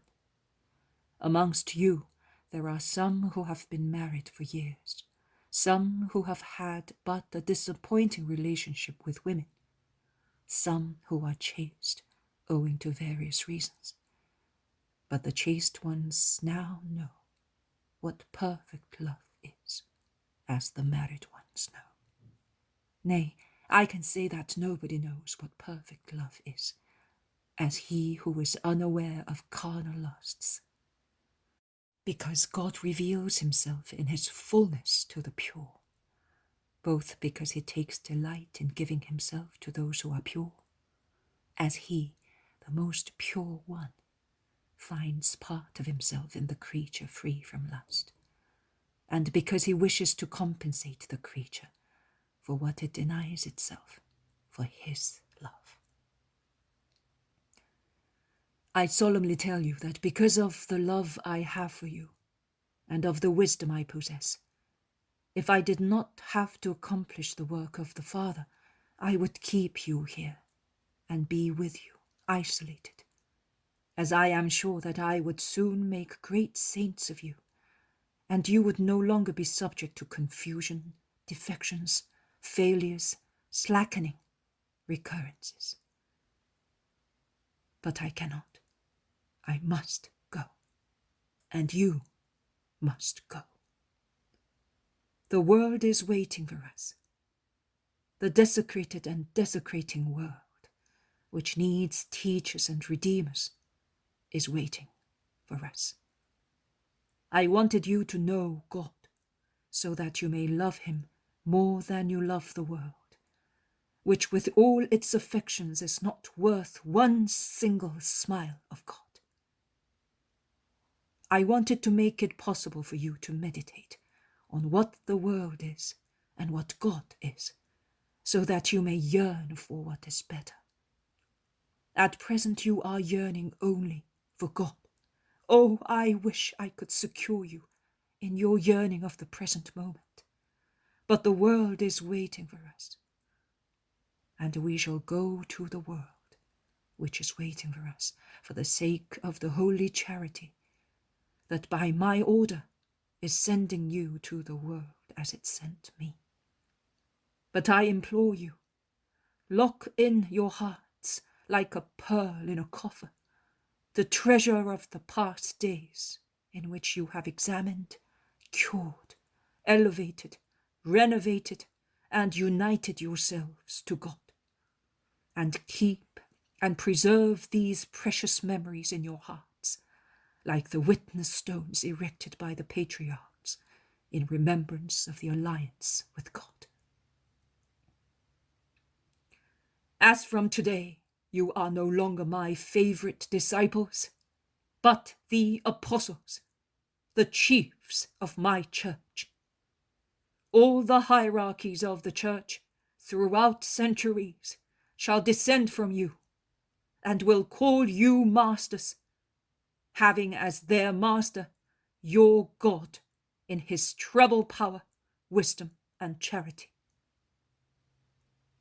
I have not chosen you because you are the most worthy, but for a number of reasons that you need not know now. I have chosen you in place of the shepherds who have been my disciples since I was born. Why did I do it? Because it was right to do so. Amongst you there are Galileans and Judeans, learned and unlearned, rich and poor people. And that is because of the world, that it may not say that I have chosen one category only. But you will not be sufficient for everything there is to be done, neither now nor later. Not all of you will remember a passage of the book. I will remind you. Book 2 of Chronicles, chapter 29, tells how Hezekiah, king of Judah, had the temple purified. And after it was purified, he had sacrifices offered in atonement for his kingdom, for the temple, and for the whole of Judah. And then the offerings of the single individuals began. But as the priests were not sufficient for the sacrifices, the Levites, who are consecrated with a shorter rite than the priests, were summoned. That is what I will do. You are the priests who have been prepared by me, the eternal pontiff, diligently and for a long time. But you will not suffice for the work, which is much more extensive than the sacrifice of the offerings of individuals to the Lord their God. I will therefore associate you, the disciples who will remain such, those who are waiting for us at the foot of the mountain, those who are already higher up, those who are spread all over Israel, and that later will be spread all over the world.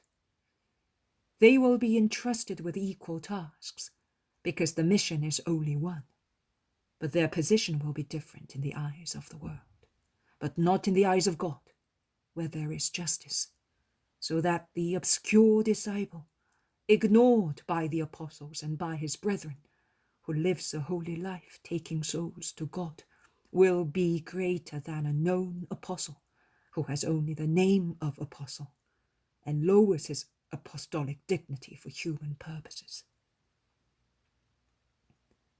The task of the apostles and disciples will still be the same as the task of the priests and Levites of Hezekiah: to perform the rites of the cult, to demolish idolatries, to purify hearts and places, to preach God and his word.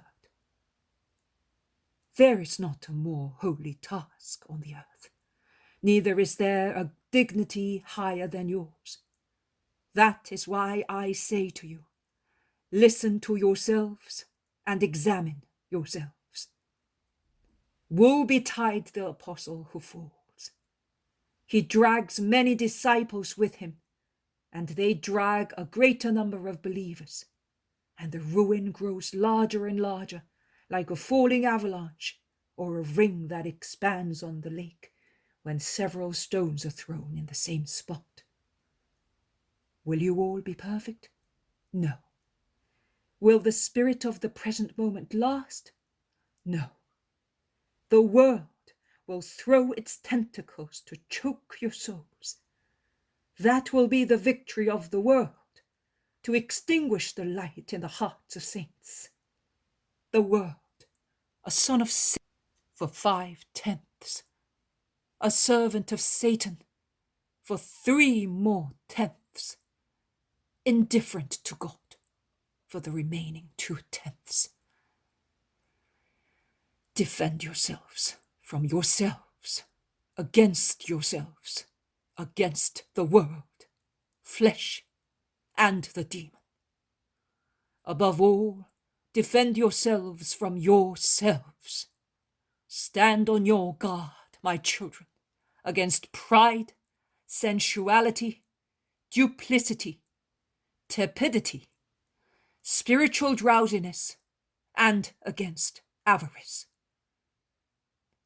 When your inferior ego speaks and moans over alleged cruelty to it, hush it by saying, for a moment of hardship which I give you now, I will procure for you and forever the banquet of ecstasy that you enjoyed in the mountain cave at the end of the month of Shabbat. Let us go. Let us go and meet the others, whom in large numbers are awaiting my coming. And then I will go for a few hours to Tiberias, and you, preaching me, will go to wait for me at the foot of the mountain that is on the road leading from Tiberias to the sea. I will come up there to preach. Take your bags and mantles. The retreat is over, and the election has been made.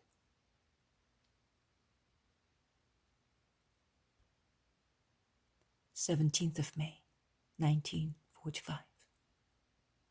Jesus says, "You are not feeling well, and I will leave you in peace. I only wish to point out to you how a sentence omitted or a word wrongly copied can alter everything. And you, my writer, are alive and can make the correction at once. So consider and try to understand how 20 centuries have deprived the gospel, the apostolic gospel, of parts that did no harm to the doctrine, but prevented it from being easily understood. This, if we go back to the origin, we find that it is still the work of disorder, explains many things and lends itself to the children of disorder for so many more things. And you can see how easy it is to make errors in copying. Little John, be good today. You are a broken flower. I will come later and mend your stalk. I need the tears of your wound today. God is with you."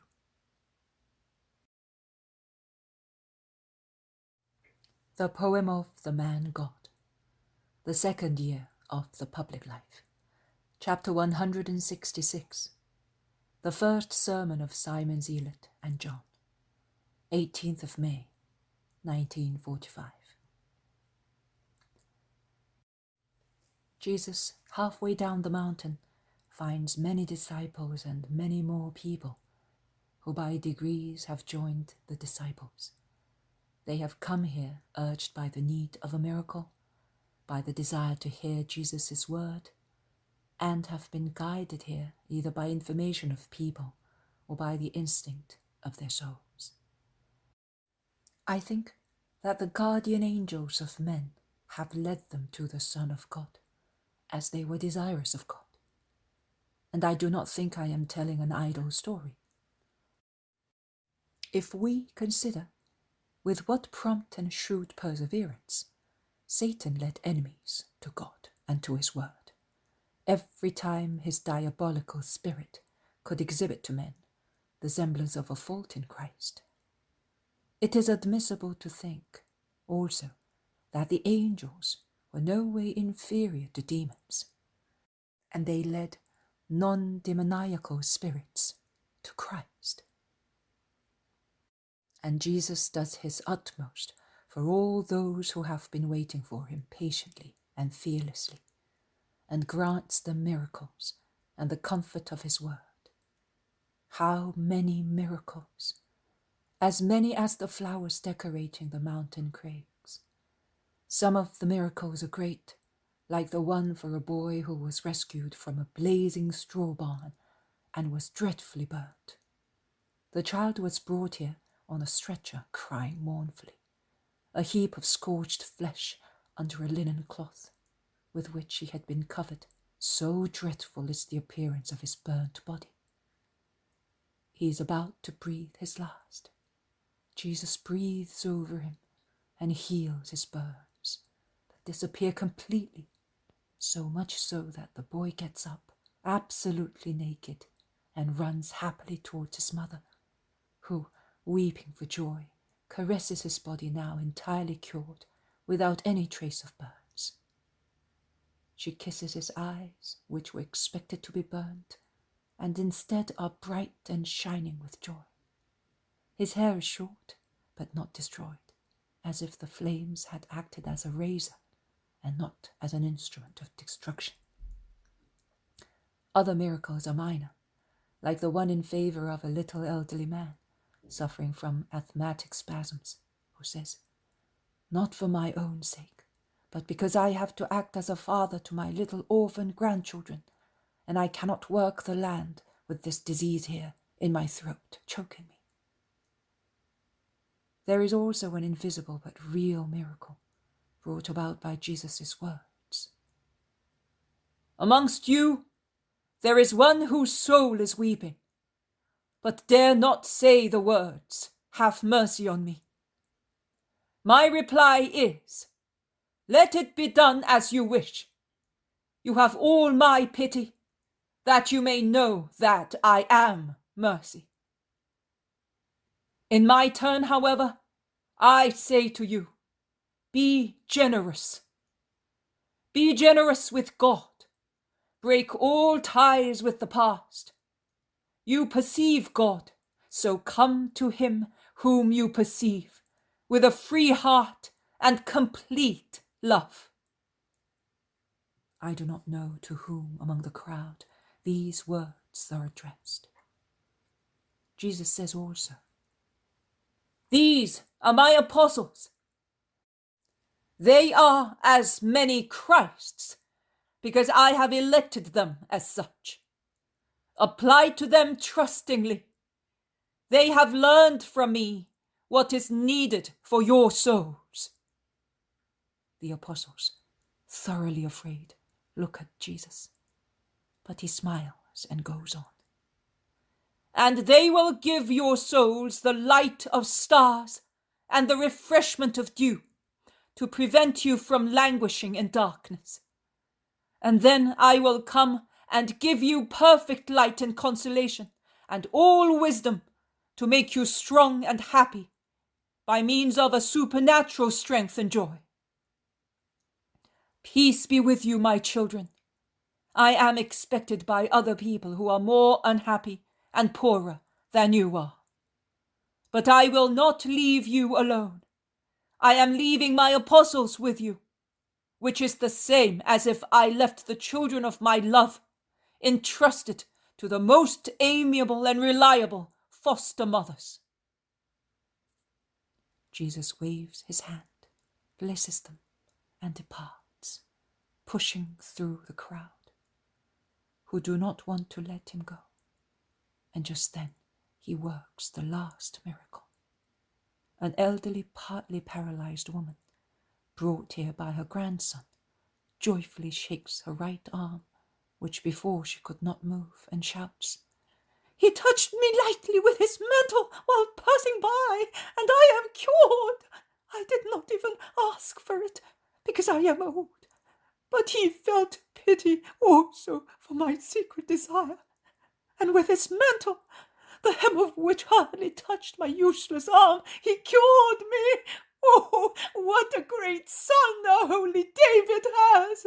Glory to be his Messiah!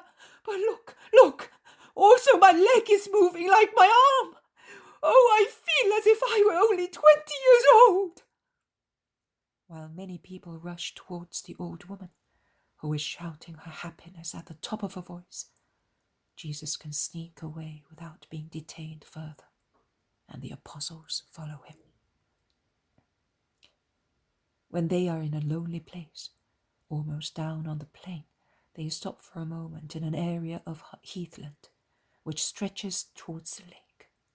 Jesus says, "I bless you. Go back to your work and continue it until I come back, as I told you." Peter, who has been quiet so far, bursts out, "But my Lord, what have you done? Why did you say that we have everything that souls need? It is true that you have told us many things, but we are blockheads. At least I am. And of all you gave me, little is left. Very little indeed. I am like one who after a meal still has in his stomach the heavy part of the food. The rest is no longer there." Jesus smiles frankly. "Where is the rest of the food then?" "Well, I don't know. I know that when I eat delicate food, after an hour I feel my stomach empty. But if I eat horseradish or lentils dressed with oil, it takes a long time to get rid of them." It does. But you can be sure that horseradish and lentils, which seem to fill you more, are the less nourishing. It is meals that goes through with little benefit. Whereas the delicate dishes that you feel no longer, within an hour, are no longer in your stomach, but in your blood. When food has been digested, it is no longer in one's stomach, but its juice is in the blood and is more useful. Now you and your companions think that nothing, or only a little, is left in you of what I told you. Perhaps you remember whatever is more pertinent to one's own nature. The violent parts. The contemplative parts. The affectionate, the loving parts. But believe me, everything is within you. Even if it seems to have gone, you have absorbed it. Your thoughts will wind off like a multicolored thread, showing you light or strong hues according to what you require. Be not afraid. Consider that I know, and I would never send you if I knew that you were unable to do it. Goodbye, Peter. Cheer up, smile, have faith. A good act of faith in the omnipresent wisdom. Goodbye, everybody. The Lord is with you." And he leaves them quickly, while they are still amazed and worried about what they have heard they must do. "And we must obey," says Thomas. "Yes, of course. Oh, poor me. I feel like running after him," grumbles Peter. "No, don't. To obey is to love him," says James of Alphaeus. "It is only reasonable and also according to holy prudence that we should start while he is still near us, and can advise us if we make mistakes. We must help him, suggests the Zealot. That's true. Jesus is rather tired. We must relieve him a little, as best we can. It is not enough to carry the bags, make the beds, and prepare the food. Anyone can do that, but we must help him in his mission as he wants us to, confirms Bartholomew. It's all right for you, because you are a learned man, but I am almost completely ignorant, moans James of Zebedee. Oh, Lord, there are those who were up there. They're coming here. What shall we do? Exclaims Andrew. And Matthew says, Excuse me, if I, the most miserable man, give you my advice. would it not be better to pray the Lord instead of standing here, complaining about things complaints cannot mend? Come on, Judas, you know the scripture so well. Say for us all the prayer of Solomon to obtain wisdom. Quick, before they arrive here. And Thaddeus, in his beautiful baritone voice, begins.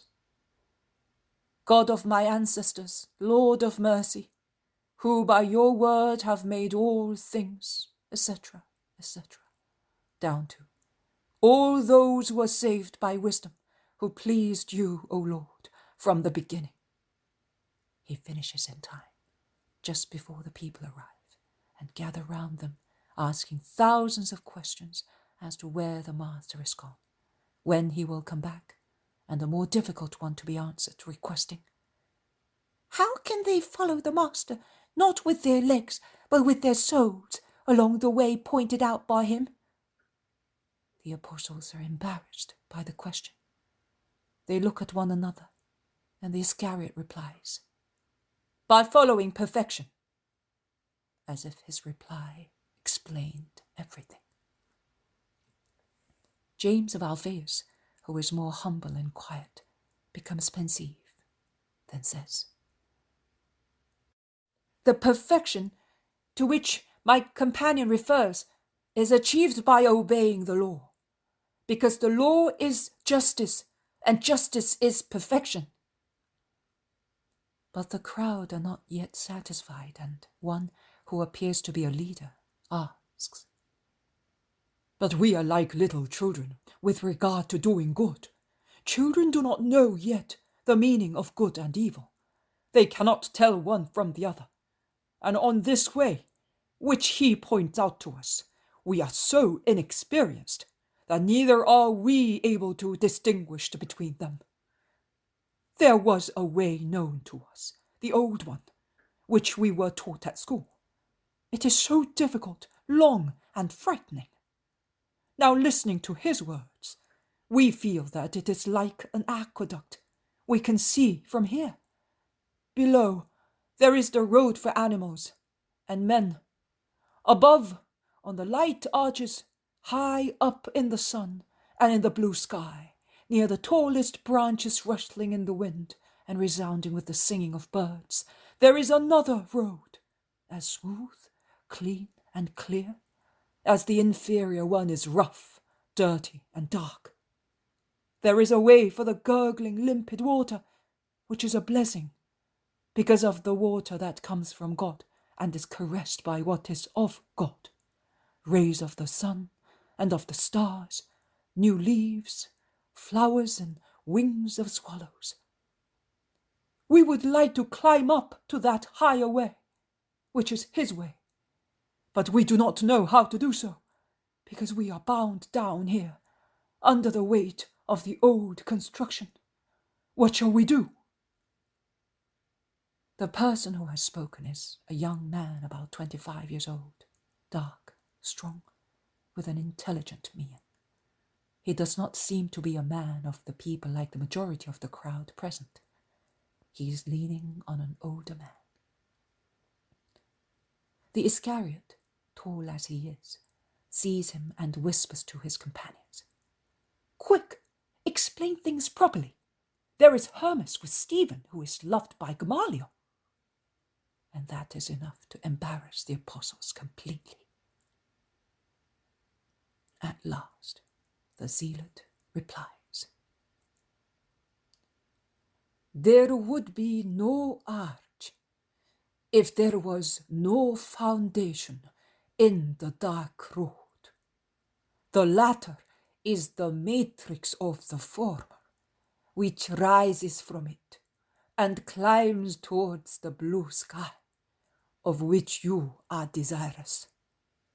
The stones fixed in the ground and holding the weight without enjoying rays or flights are aware that they are set there because now and again a swallow, squeaking, flies down as far as the mud and caresses the base of the arch, and a ray of the sun or of a star filters through to say, 'How beautiful is the vault of heaven.' Thus, in past centuries, a divine word of promise, a celestial ray of wisdom, descended now and again to caress the stones oppressed by divine wrath. Because the stones were necessary, they are not, were not, and never will be useless. Time and the perfection of human knowledge have risen slowly on them, and have reached the freedom of present days, and the wisdom of supernatural knowledge. I already see your objection. It is written on your face. It is the one we have all had, before we were able to understand that this is the new doctrine, the gospel preached to those who, because of a retarding process, have not become adults through the elevation of the stones of knowledge, but have grown darker and darker, like a wall that sinks into a dark abyss. In order to get out of this affliction of a supernatural darkness, we must bravely free the foundation stone from all the others laid on top of it. Do not be afraid to knock down the high wall that does not carry the pure lymph of the eternal spring. Go back to the foundation, which is not to be changed. It comes from God. It is immovable. But before rejecting the stones, because they are not all bad and useless, examine them one by one at the sound of the word of God. If you hear that they are sound, keep them and use them again to rebuild. But if you hear in them the dissonant sound of human voice, or in the rending sound of a satanic voice, and you cannot be mistaken, because if it is God's voice, it is a sound of love. If it is a human voice, it is a sensual sound. If it is a satanic voice, it is a sound of hatred. Then break the wicked stones into shivers. I say, break them into shivers, because it is charity not to leave behind germs or evil things, which may seduce the wayfarer and induce him to use them to his own disadvantage.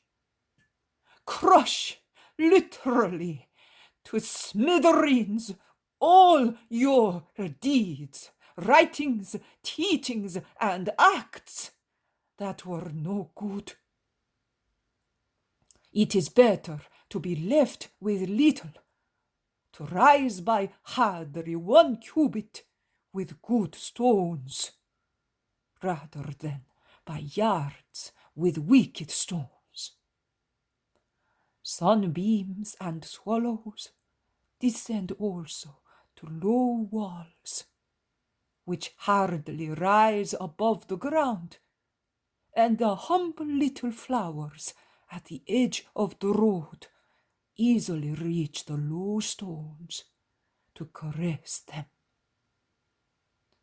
On the contrary, the proud, useless, rough stones that want to rise higher receive nothing but thorny caresses and poisonous embraces. Demolish in order to rebuild and to ascend, testing the goodness of your old stones to the sound of the voice of God. You are a good speaker, man. We must ascend. But how? We have told you that we are less than babies. Who will enable us to climb the steep column? We will test the stones to the sound of the voice of God. We will break up the ones that are not good. But how can we ascend?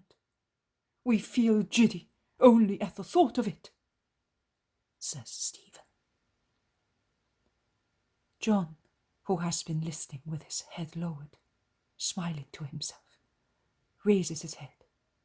His face is bright, and he begins to speak.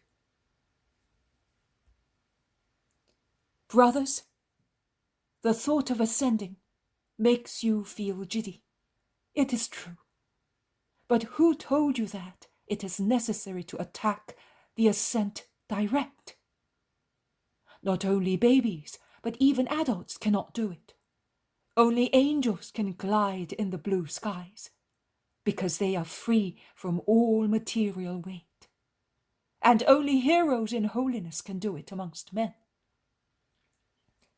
We have a living being who, in this dejected world, is still a holy hero, like the ancient people who adorned Israel when the patriarchs were friends of God, and the word of the eternal code was the only one and was obeyed by every righteous creature. John, the precursor, teaches us how to attack the ascent direct. John is a man, but the grace which the fire of God communicated to him, purifying him in his mother's womb, as the lips of the prophet were cleansed by the seraph, so that he might precede the Messiah without leaving the stench of original sin along the royal way of Christ. That grace has given John the wings of an angel, and penance has made them grow, suppressing at the same time the human weight which his nature of a man born of a woman had retained. John, therefore, from the cavern where he preached penance, with his spirit married to grace burning in his body, can ascend to the top of the arch, beyond which is God, the Most High Lord our God, and dominating the past centuries, the present day and the future, with the voice of a prophet and the eye of an eagle that can stare at the eternal sun and recognize it. He can announce, "There is the Lamb of God that takes away the sin of the world." And he can die after this sublime song, which will be sung not only in our limited time, but also in the endless time, in the eternal blessed Jerusalem, to applaud the second person, to invoke him on human miseries, to sing hosannas in the eternal brightness.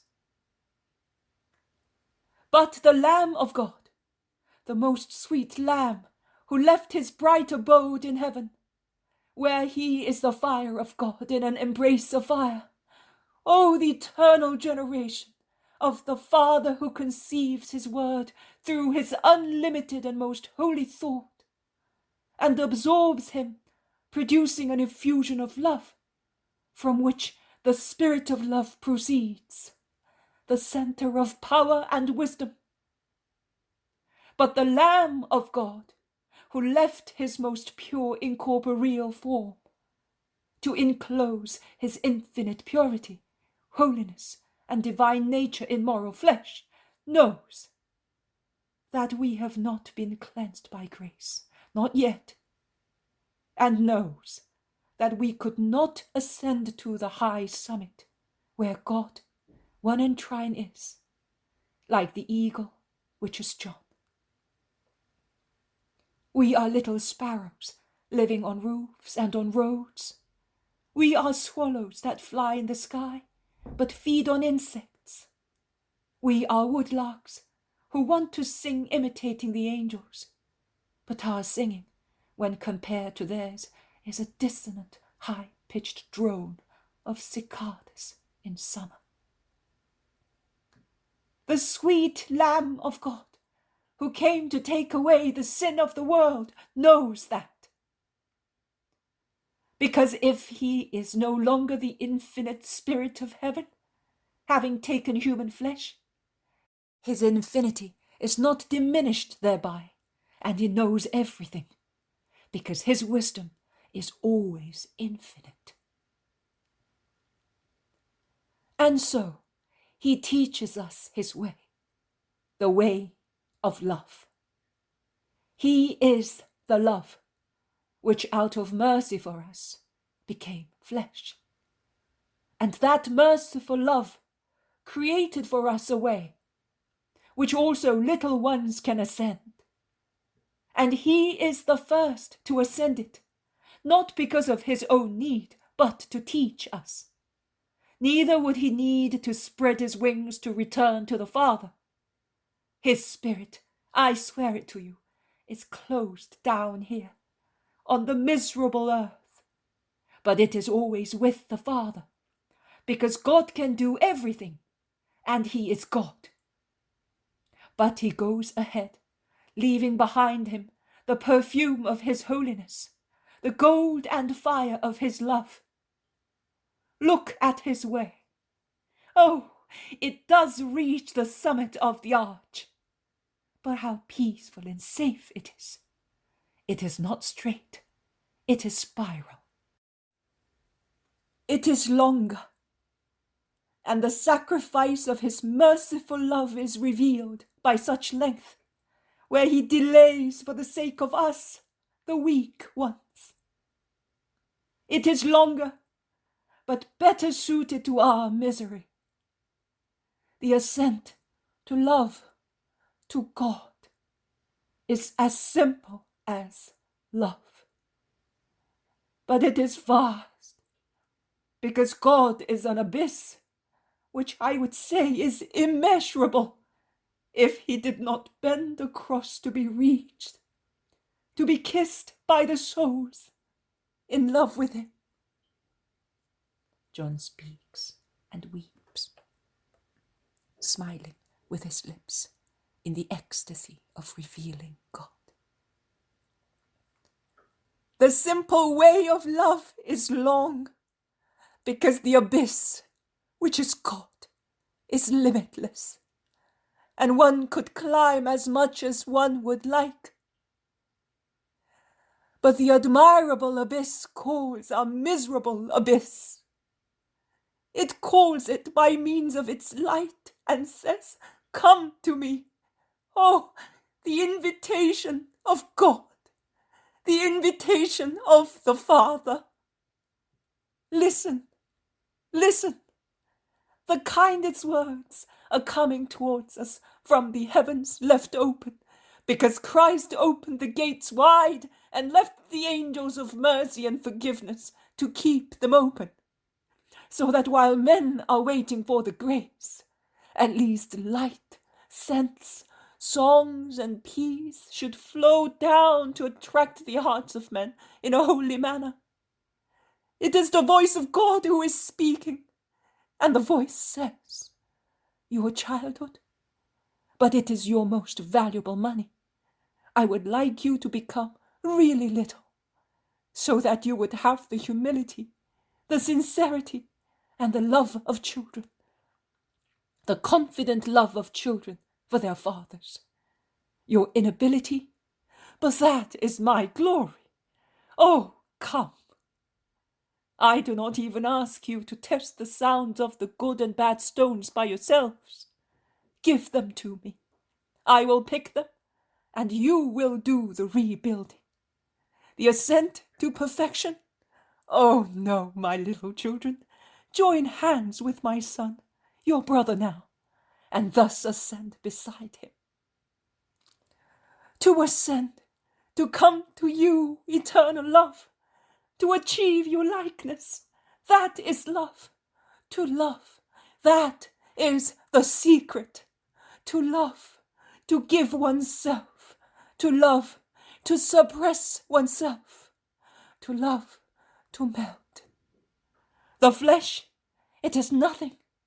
Sorrow, it is nothing. Time, it is nothing. Sin itself becomes nothing if I dissolve it in your fire of God. Only love exists. Love. The love that gave us the incarnate God will give us all forgiveness. And no one knows how to love better than children, and no one is loved more than a child. Oh, you whom I do not know, who want to know what good is, to distinguish it from evil, to possess the blue sky, the celestial sun, and everything that is supernatural joy, love, and you will achieve it. Love Christ. You will die to the life of this world, but you will rise again in your spirit, with your new spirit, without any further need of stones. You will be forever an inextinguishable fire. A flame rises. It needs neither steps nor wings to rise. Free your ego from every construction. Put love into yourself. You will blaze up. Let that happen without any restriction. Nay, kindle the fire, throwing yourself into it, your past passions and knowledge. What is not good will be destroyed by the flames. What is already a noble metal will become pure. Cast yourself, brother, into the active, joyful love of the Trinity. You will understand what now seems incomprehensible to you, because you will understand God, who can be understood only by those who give themselves without any limitation to his sacrificing fire. You will be fixed in the end in God in a loving embrace, praying for me, the child of Christ, who dared to speak to you of love.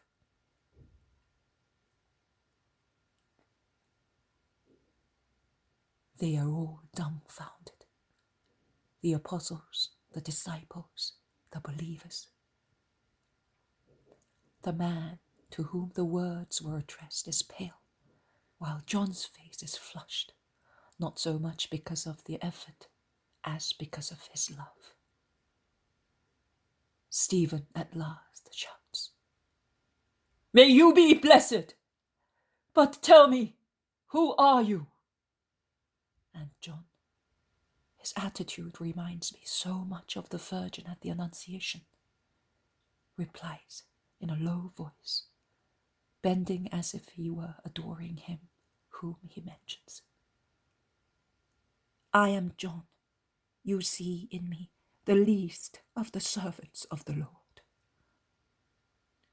But who was your master before?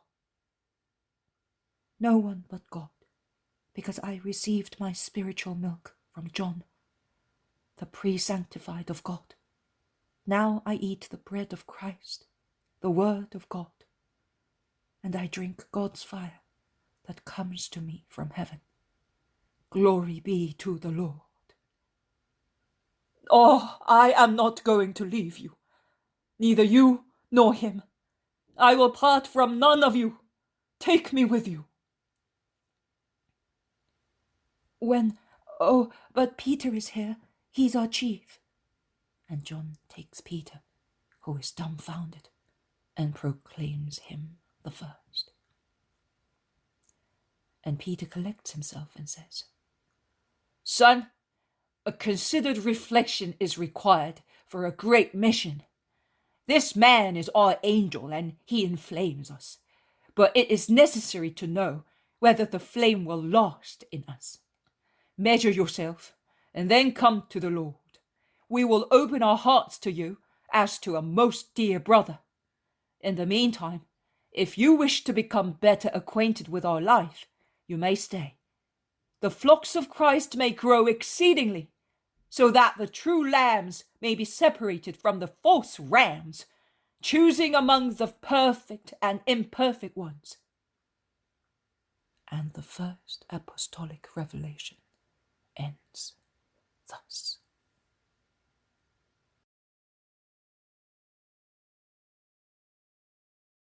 The poem of the man God, the second year of the public life.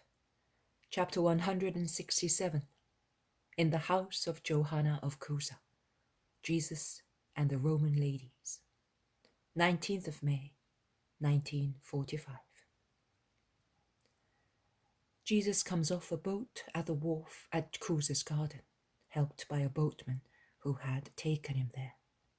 A gardener who has seen him runs to open the gate, which closes the entrance to the property on the lake side.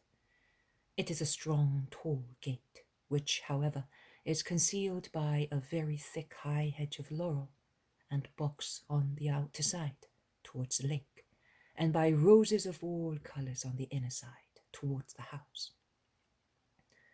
The magnificent rose bushes decorate the bronze laurel and box leaves. They creep through the branches and peep out on the other side, or they pass over the green barrier and let their flowery heads fall on the other side. Only the central part of the gate across the avenue is barren and is open there, to let through people going to or coming from the lake. Peace to this house and to you, Johanna. Where is your mistress? Over there, with her friends. I will call her at once. They have been waiting for you 3 days, because they were afraid of being late. Jesus smiles. The servant runs away to call Johanna.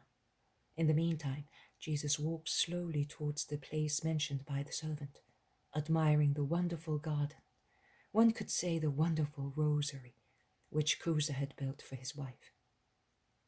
Magnificent early roses of all types, sizes, and shapes are a blaze of colours in this sheltered inlet of the lake.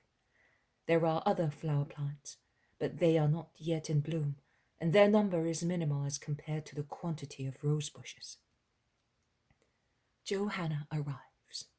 She has not even laid down the basket half full of roses, nor the scissors she was using to cut them, and she runs thus, her arms stretched out, agile and beautiful in a wide dress of very thin woolen material, of a very light pink hue, the folds of which are held in place by silver filigree studs and buckles, decorated with sparkling pale garnets.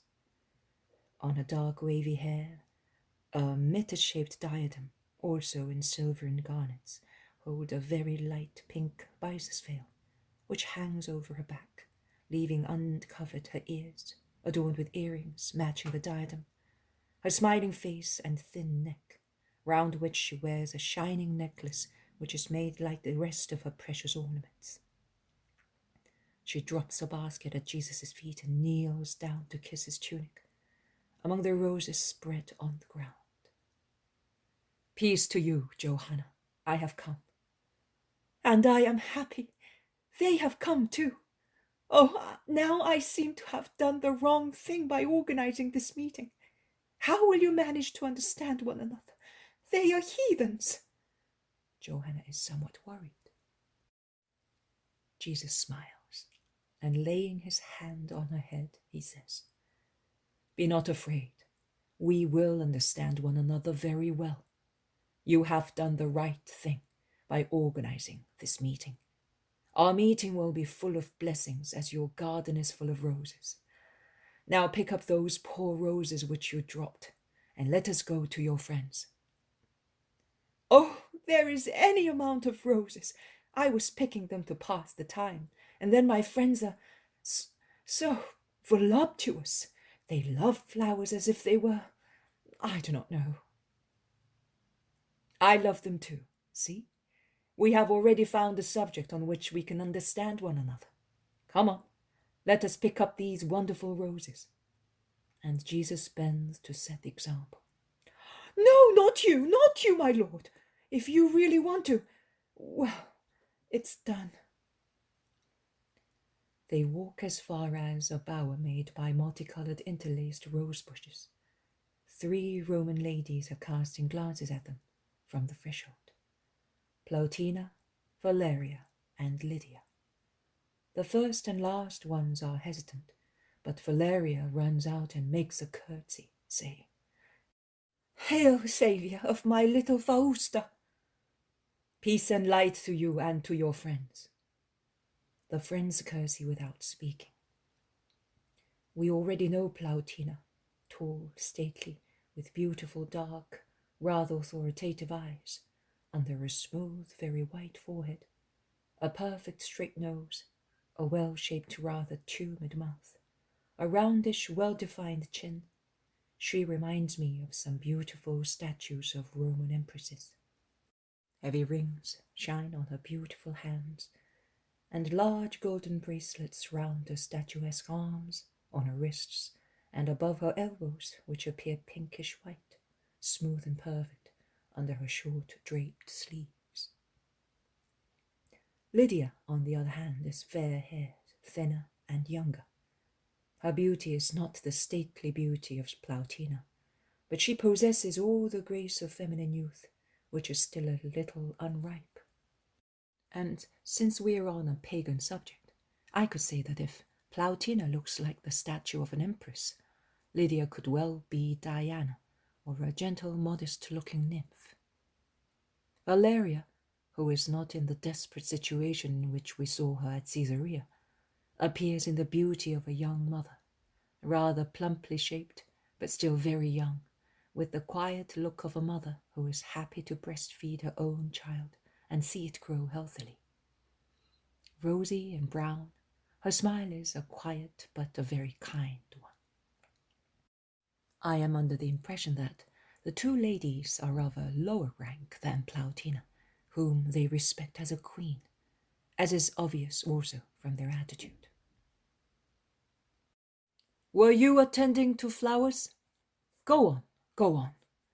We can talk also while you pick this beautiful work of the Creator, which flowers are, and while you arrange them in these precious vases, with the ability of which Rome is mistress, to lengthen their lives, which unfortunately are too short. If we admire this bud, which is just opening its yellow-pink petal in a lovely smile, how can we not be sorry to see it dying? Oh, how amazed the Jews would be if they heard me speak thus. But also in a flower we feel there is something which is alive, and we regret to see it end. But plants are wiser than we are. They know that on every wound caused by cutting a stem, a new shoot will grow, and it will become a new rose. And so we must learn the lesson, and make of our somewhat sensual love for flowers a spur to a higher thought. Which one, master? Asks Plautina, who is listening diligently and is intrigued by the refined thought of the Jewish master. This one.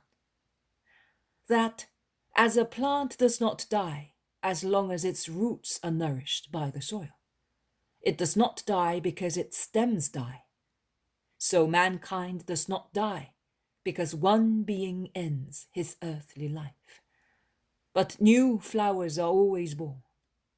And a thought which is even higher and will make us bless the Creator, while a flower, once it is dead, will not come to life again, which is sad. Man, when he is asleep, in his last sleep, is not dead, but he lives a brighter life, drawing, through his better part, eternal life and splendor from the Creator who formed him. Therefore, Valeria, if your little girl had died, you would not have lost her caresses. The kisses of your creature would have always come to your soul, because although separated from you, she would not have forgotten your love. See how pleasant it is to have faith in eternal life. Where is your little one now? In that covered cradle. I never parted from her before, because the love for my husband and for my daughter were the only interests of my life. But now that I know what it is to see her dying, I do not leave her even for a moment. Jesus goes towards the seat on which there is a kind of a wooden cradle, covered by an expensive cover. He uncovers it and looks at the sleeping child, whom the fresher air awakes tenderly.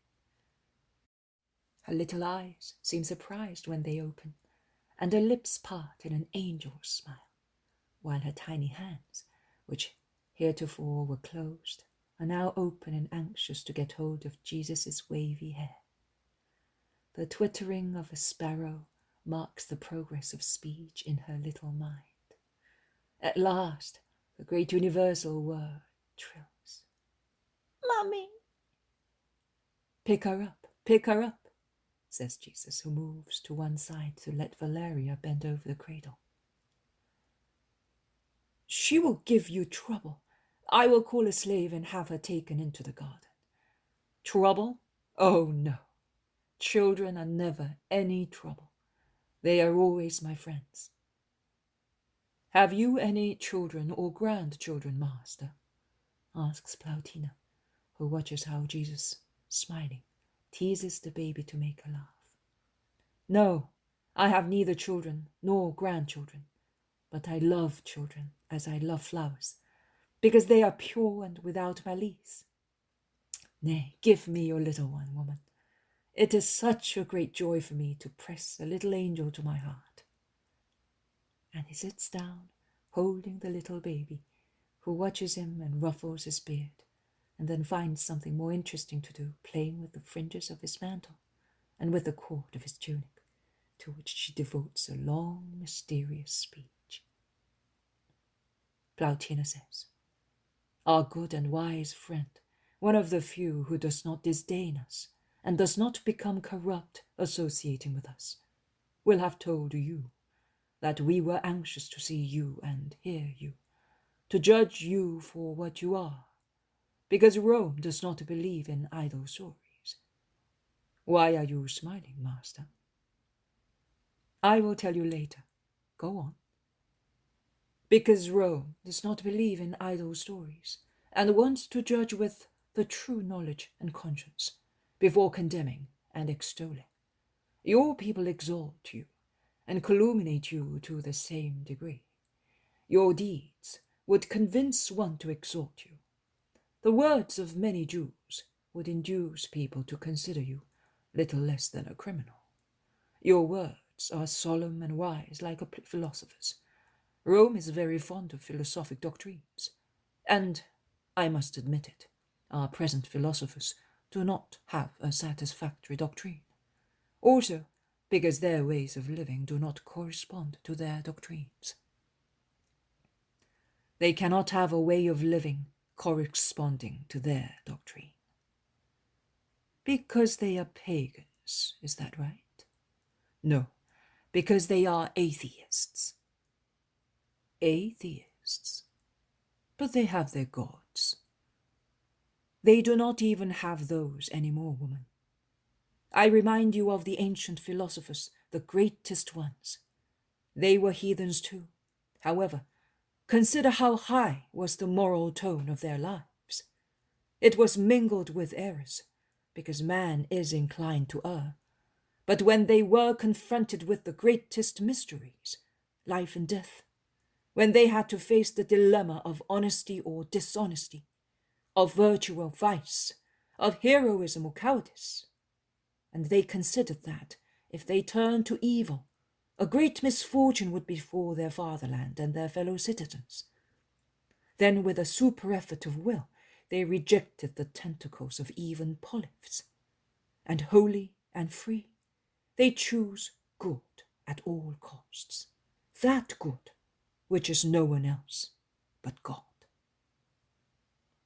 You are God, so they say. Is that true? I am the Son of the true God. I became flesh, but I still remain God. But what is God? The greatest master, if we look at you. God is much more than a master. Do not minimize the sublime idea of divinity to a limitation of wisdom. Wisdom is a deity. We have Minerva. She is the goddess of knowledge. You also have Venus, the goddess of pleasure. Can you admit that a god, that is, a being superior to men, possesses, raises to the highest degree, all the horrible vices of mortals? Can you conceive that an eternal being has for all eternity the petty, mean, humiliating delights of those who have only 1 hour's time? And that the superior being makes them the scope of his life? Do you not consider what a desecrated heaven is the one you call Olympus, where the most acrid juices of mankind ferment? If you look at your heaven, what can you see? Lust, crime, hatred, war, thefts, crapulence, snares, revenge. If you wish to celebrate the feast of your gods, what do? You indulge in orgies. What cult do you give them? Where is the true chastity of the virgins consecrated to Vesta? On what divine code of law do your pontifices base their judgment? What words can your augurs read in the flight of birds or in the peal of thunder? And what answers can the bleeding entrails of sacrificed animals give to your haruspices? You said Rome does not believe in idle stories. Why does she believe, then, that 12 poor men, by sending a pig, a sheep, and a bull round the fields and sacrificing them, can gain Ceres's favor, when you have an endless number of deities, one hating each other, and you believe in their revenges? No, God is something quite different. He is eternal, one, and spiritual. But you say that you are God, and yet you are flesh.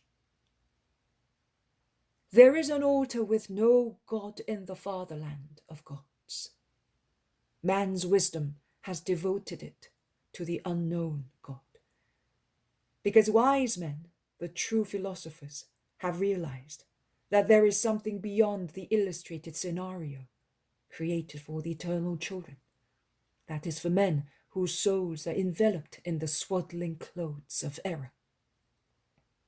If those wise men who realized that there is something beyond the false scenario, something really sublime and divine, which created everything that exists and from which comes all the good there is in the world, if those men wanted an altar to the unknown God, whom they perceived to be the true God, how can you call God what is not God? And how can you say that you know what you do not know? Learn, therefore, what God is, that you may know and honor him. God is the being who by his thoughts made everything from nothing. Can the tale of stones changing into men convince you and satisfy you?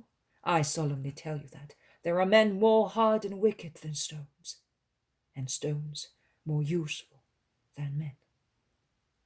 But is it not more pleasant for you, Valeria, to say, looking at your little baby, she is the living will of God, created and formed by him, gifted by him with a second life which does not end, so that I will have my little Fausta forever and ever, if I believe in the true God, rather than say, this rosy flesh, this hair thinner than a spider's web, these clear eyes originate from a stone.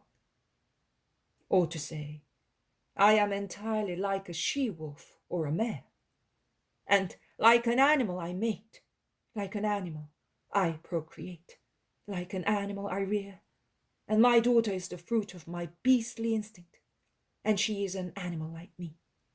And tomorrow, when she is dead and I am dead, we shall be two carrions, which will dissolve with a foul odor and will never see each other again. Tell me, which of the two choices with your maternal heart prefer? Certainly not the latter, my lord. If I had known that Fausta was not a thing that could be dissolved forever, my grief, when she was in agony, would not have been so violent, because I would have said, I have lost a pearl, but it still exists, and I will find it. You are right. When I was coming towards you, your friend told me that she was amazed at your passion for flowers, and she was afraid that it might upset me. But I reassured her, saying to her, I love flowers too, so we will understand each other quite well.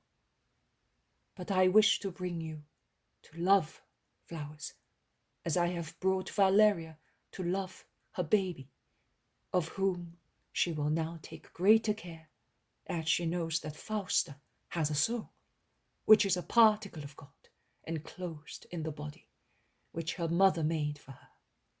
A particle which will not die, and which her mother will find again in heaven, if she believes in the true God. The same applies to you.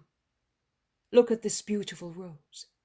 The purple which adorns the imperial robe is not so magnificent as this petal, which is not only a pleasure to the eye, because of its hue, but is a joy to touch because of its smoothness, and to smell because of its scent. And look at this one, and this one, and this one. The first one is like blood gushing from a heart. The second is like fresh fallen snow. The third one is pale gold. The last one is like the sweet face of this child smiling in my lap. And further, the first one is stiff on an almost thornless stem, the leaves of which are reddish, as if they had been sprayed with blood. The second has only a few thorns, and its leaves are pale and dull on the stem. The third one is as flexible as a reed, and its small leaves are as shiny as green wax. The stem of the last one is so thick with thorns that it seems anxious to prevent all possible access to its rosy corolla. It looks like a file with very sharp teeth. Now consider this. Who made all that? How? When? Where? What was this place in the mists of time? It was nothing. It was an amorphous stirring of elements. One, God said, I want, and the elements separated and gathered in family groups. And another, I want, thundered, and the elements arranged themselves, one with the other. The water between the lands, or one on the other. Air and light on the formed planet. One more I want. And plants were made. And then the stars, then animals, and at last man. And God, to make man, his favorite creature, happy, granted him as magnificent toys, flowers, stars, and finally the joy of procreating not what dies, but what survives death by the gift of God, and which is the soul.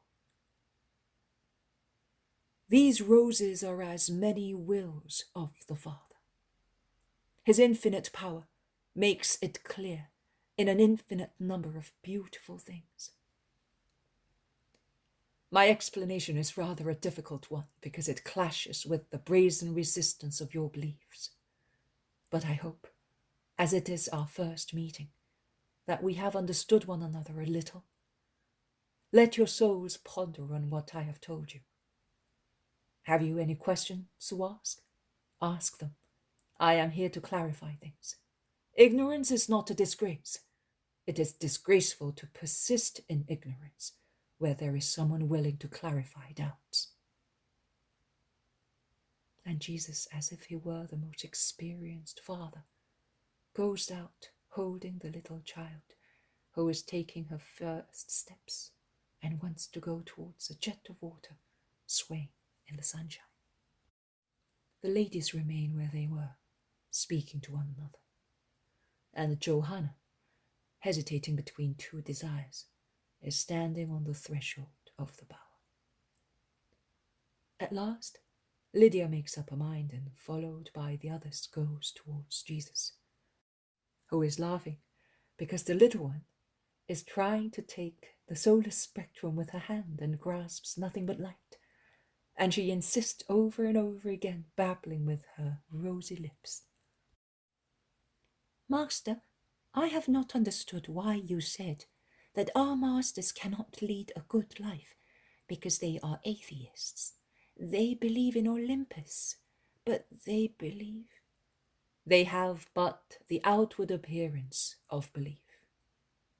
As long as they really believed, as the truly wise men believed in the unknown God I mentioned to you, in that God who satisfied their souls, even if he was a nameless, even if inadvertently they did not want to, as long as they turned their thoughts to that being, by far superior to the poor gods full of the faults of mankind, of the low faults of mankind, the gods that paganism created for itself. They somehow reflected God by necessity. A soul is a mirror that reflects and can echo, that repeats. What, Master? God. It's a great word. It is a great truth. Valeria, who is fascinated by the thought of immortality, asks, Master, tell me where the soul of my child is. I will kiss that spot like a shrine, and I will worship it, because it is part of God. The soul, it is like this light that little Fausta wishes to grasp but cannot, because it is incorporeal. But it is there. You, I, your friends, can see it. Likewise, a soul can be seen in everything that differentiates man from animals. When your little one will tell you her first thoughts, you can say that such understanding is her soul, which is revealing itself. When she will love you, not by instinct, but with her reason, consider that that love is her soul. When she will grow beautiful inside you, not so much in her body as in virtue, consider that that beauty is her soul. And do not worship her soul, but God who created it, God who wishes every soul to be a throne for him. But where is this incorporeal and sublime thing? In one's heart? In one's brains? It is in the whole of man. It contains you and is contained within you. When it leaves you, you become a corpse. When it is killed by a crime that man commits against himself, you are damned, separated from God forever. You therefore agree that the philosopher who said that we are immortal was right, although he was a heathen? Asks Plautina. I do not agree. I will go further. I say that it is an article of faith. The immortality of the soul, that is the immortality of the superior part of man, is the most certain and most comforting mystery to believe. It is the one that assures us of where we come from, where we go, who we are, and it removes all the bitterness of every separation. Plautina is deeply absorbed in thought. Jesus watches her and is silent. At last she asks, "And have you a soul?" Jesus replies, "Certainly. But are you, or are you not, God?" I am God. I told you. But now I have taken the nature of man. And do you know why? Because only by this sacrifice of mine, I was able to resolve the points which were insuperable for your reason. And after demolishing errors and freeing minds, I was able also to free souls from a slavery which I cannot explain to you just now. I therefore enclosed wisdom and holiness in a body. I spread wisdom like seed on the ground and pollen to the winds. Holiness will flow as from a precious broken amphora onto the world in the hour of grace and will sanctify men. Then the unknown God will become known. But you are already known. Who doubts your power and your wisdom is either wicked or a liar. I am known, but this is only daybreak. Midday will be full of the knowledge of me. What will your midday be like? A triumph? Shall I see it?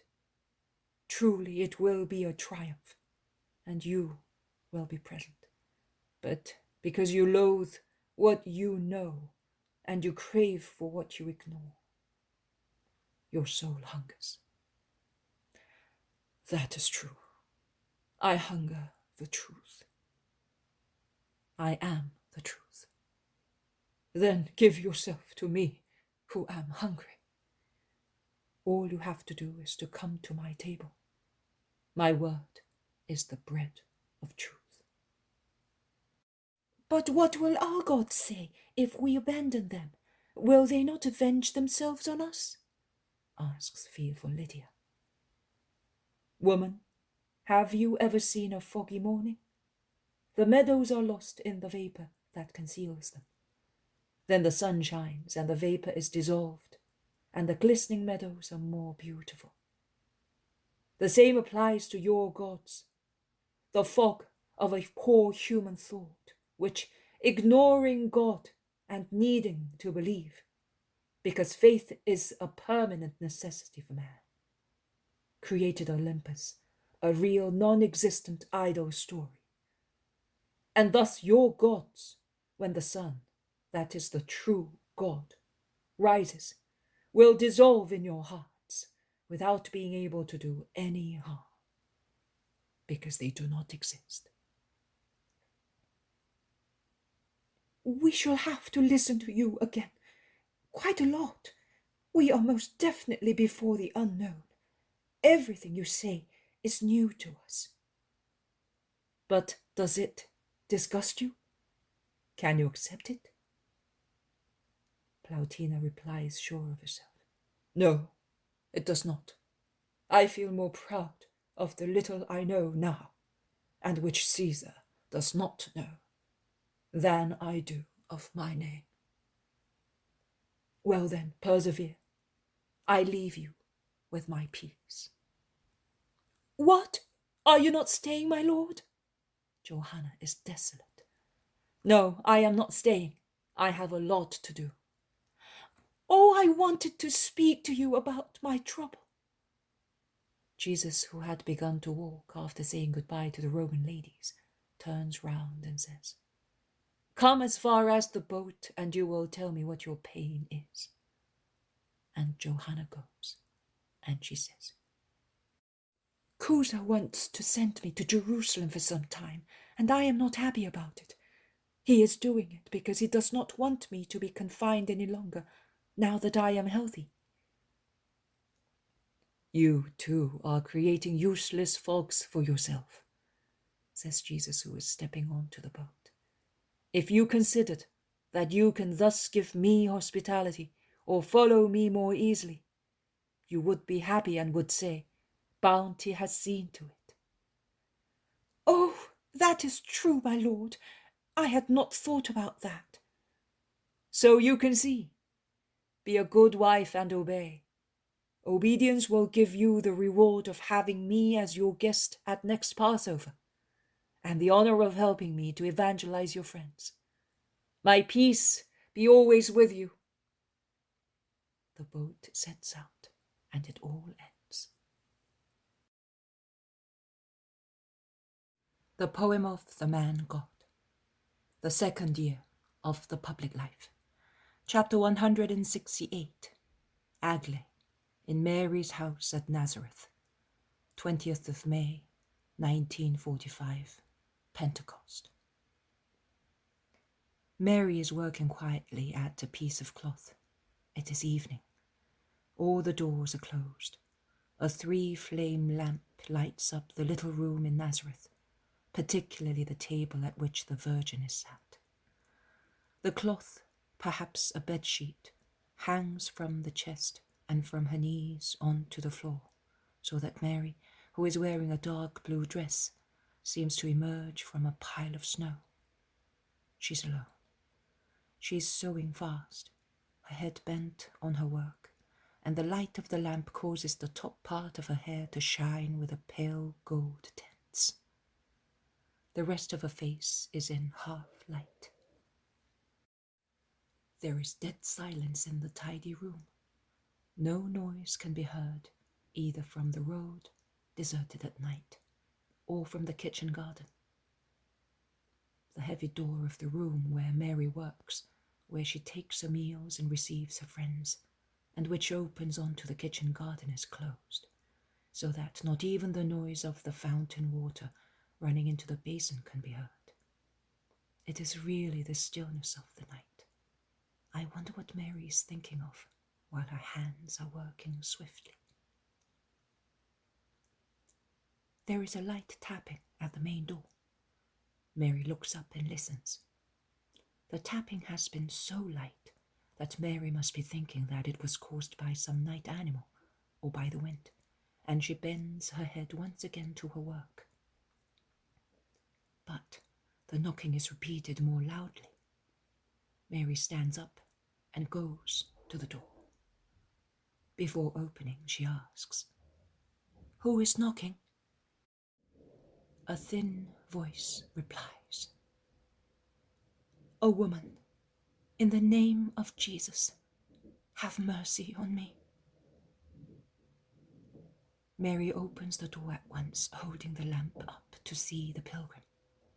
She sees a heap of clothes through which no one appears.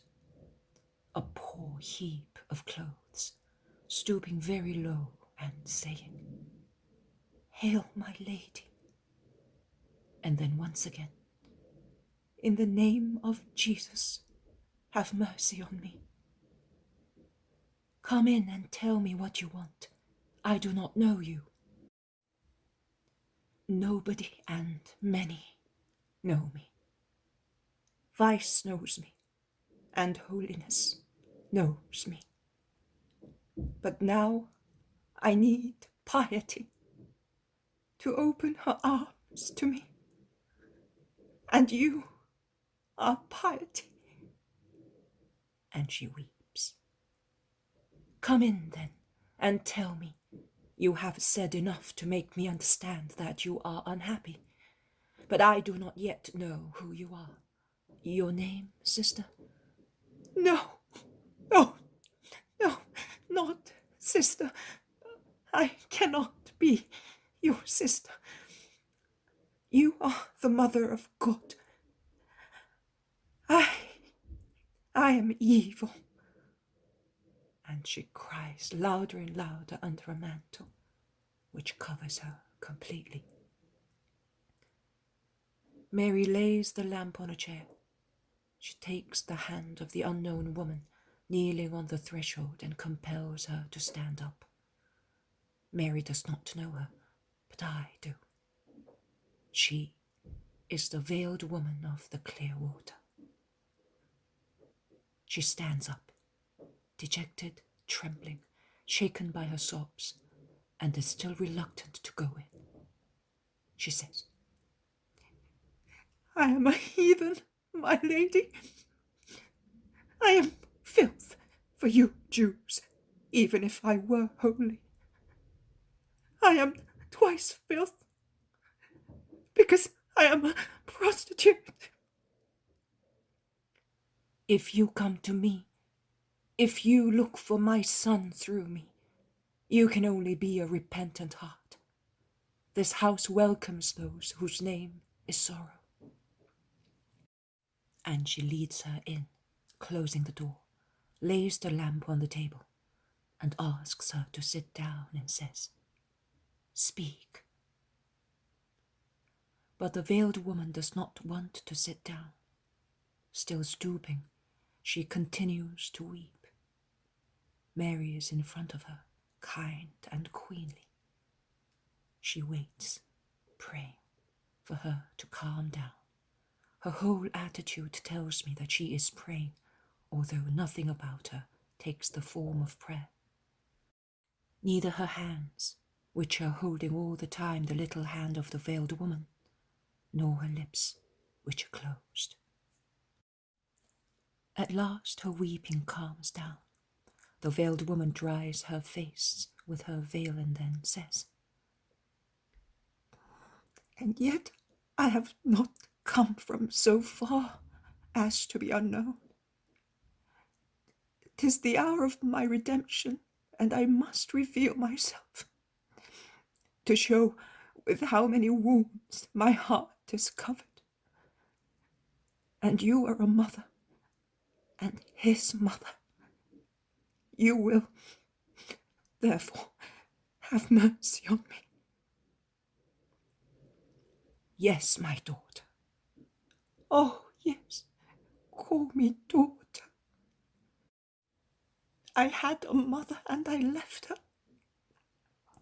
I was later told that she died of a broken heart.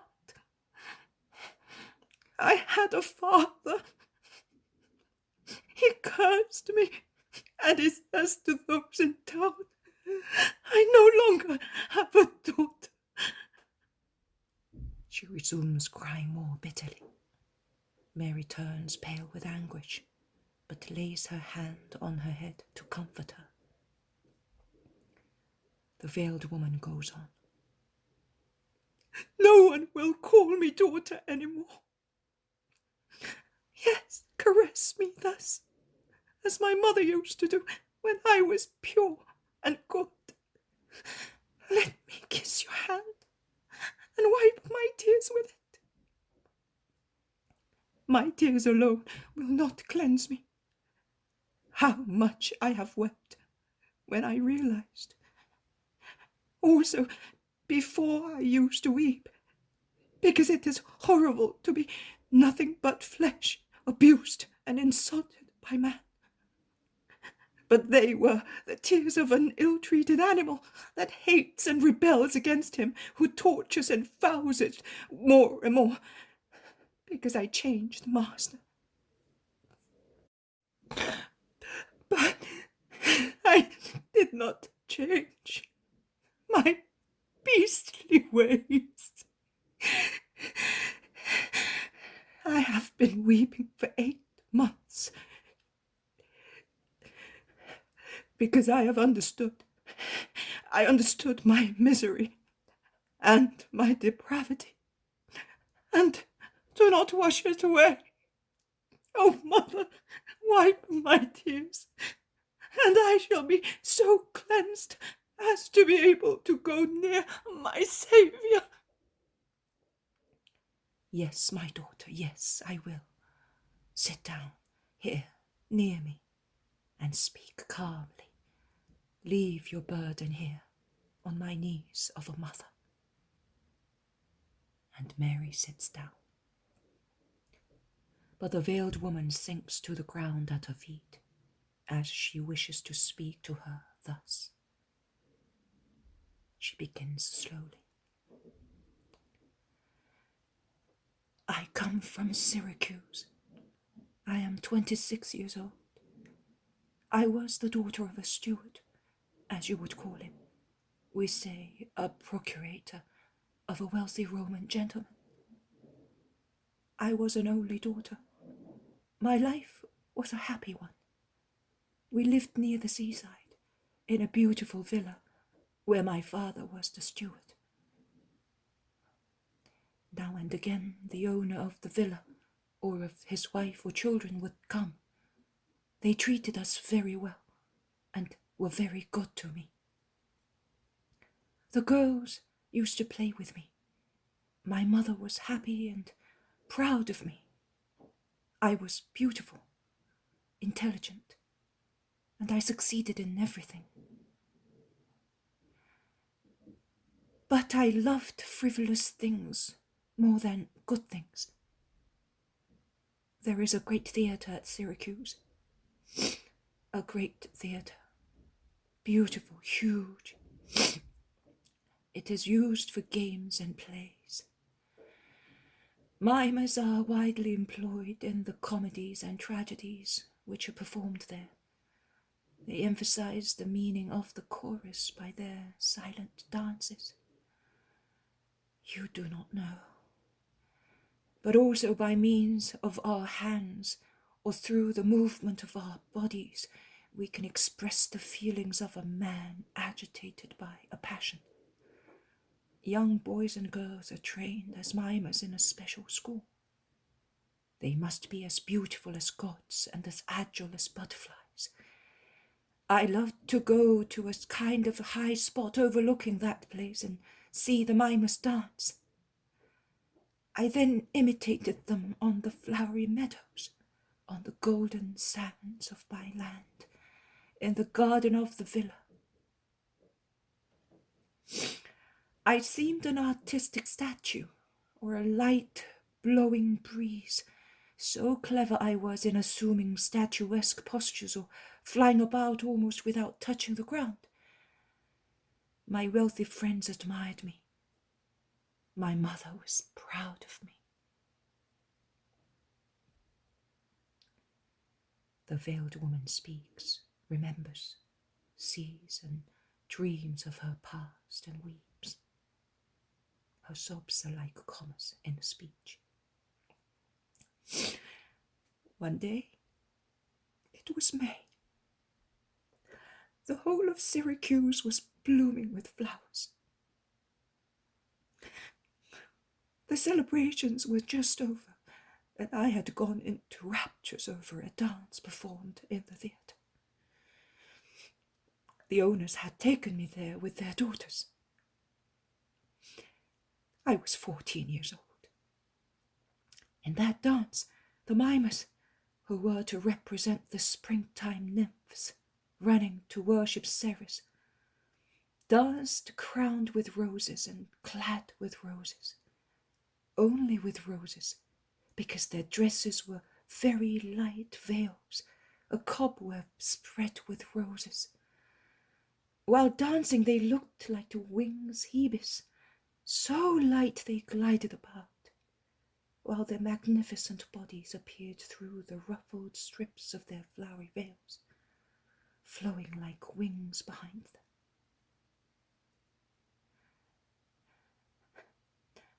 I studied the dance, and one day, the veiled woman cries loud. She then composes herself. I was beautiful. I still am. Look. She stands up, throwing her veil behind her, and letting her huge mantle drop. And I am dumbfounded, because I see Aglae emerge from the discarded clothes. She is beautiful, also in her modest dress, in her simple plaited hairstyle, without any jewels, without pompous garments. Her body is like a real flower, slender and perfect, with a beautiful light brown face and velvet eyes full of ardor. She kneels down again in front of Mary. I was beautiful, unfortunately. And I was crazy. On that day I put on veils. The daughters of our landlord helped me, as they loved to see me dance. I got dressed on a strip of golden beach, facing the blue sea. On the deserted beach there were white and yellow wildflowers, with the sharp scent of almonds, of vanilla, of clean human bodies. Waves of strong perfumes came also from the citrus gardens, and the rose gardens in Syracuse gave off a scent, as well as the sea and the sand on the beach. The sun drew a smell of all things, something panicky that went to my head. I felt as if I were a nymph too, and I was worshipping. Whom? The fertile earth? The fecundating sun? I do not know. A heathen amongst heathens, I think I was worshipping sense, my despotic king, whom I did not know I had, but who was more powerful than a god. I put on a wreath of roses picked in the garden, and I danced. I was enraptured by the light, the sense, by the pleasure of being young, agile and beautiful. I danced, and I was noticed. I saw I was being looked at, but I was not ashamed of appearing nude in the presence of two greedy eyes of a man. On the contrary, I took pleasure in dancing more lively. The satisfaction of being admired lent wings to my feet, and it was my ruin. 3 days later, I was left all by myself, because the landlords left to go back to their patrician dwelling in Rome. But I did not stay home.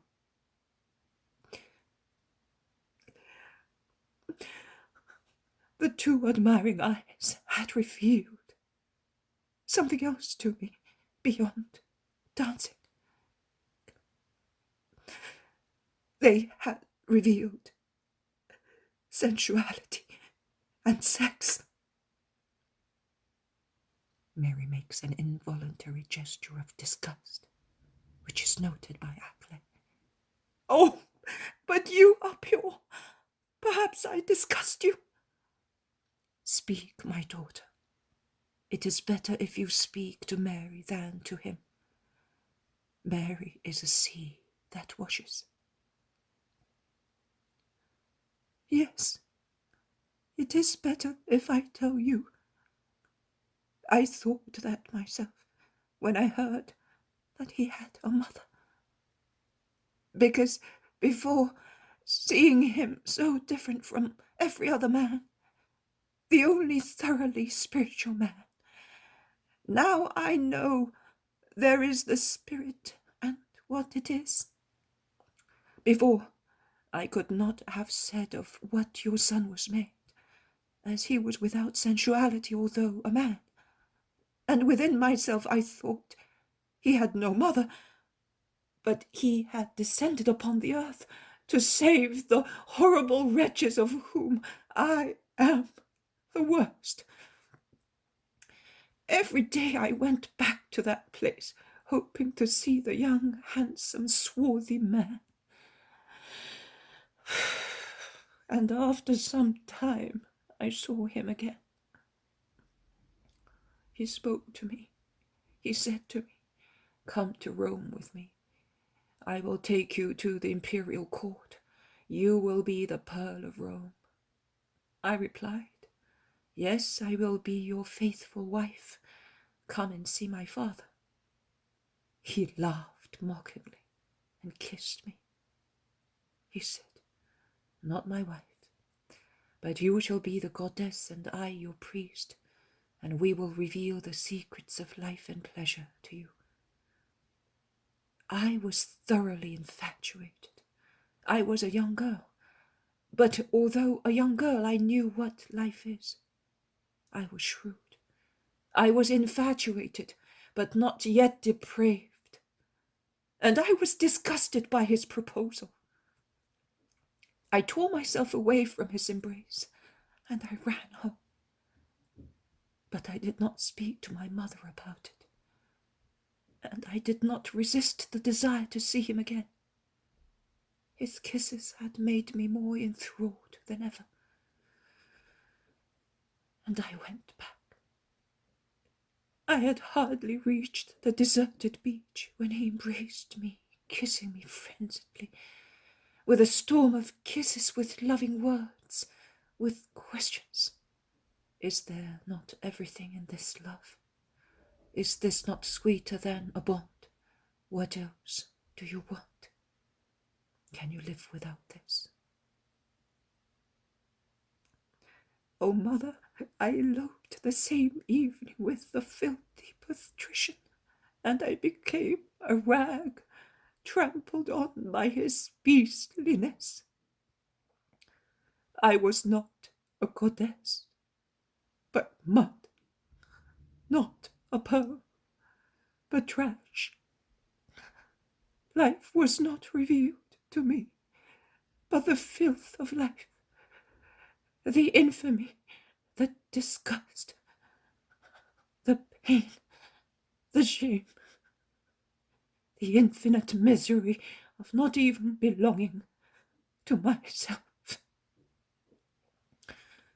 And then, utter ruin. After 6 months of orgies, he became tired of me and passed on to fresh love affairs, and I lived on the streets. I made the worst. I made the most of my dancing talent. I already knew that my mother had died of a broken heart, and that I no longer had a home or a father. A dancing master accepted me in his academy. He perfected me. He enjoyed me. And he launched me into the corrupt Roman patriciate as a flower fully skilled in every sensual art. The already dirty flower fell into a cloaca. For 10 years I fell lower and lower into the abyss. I was then brought here to delight Herod's leisure time, and I was engaged here by a new master. Oh, no, chained dog is more chained than one of us. And there is no dog trainer more brutal than the man who possesses a woman. Mother, you are trembling. I am filling you with horror.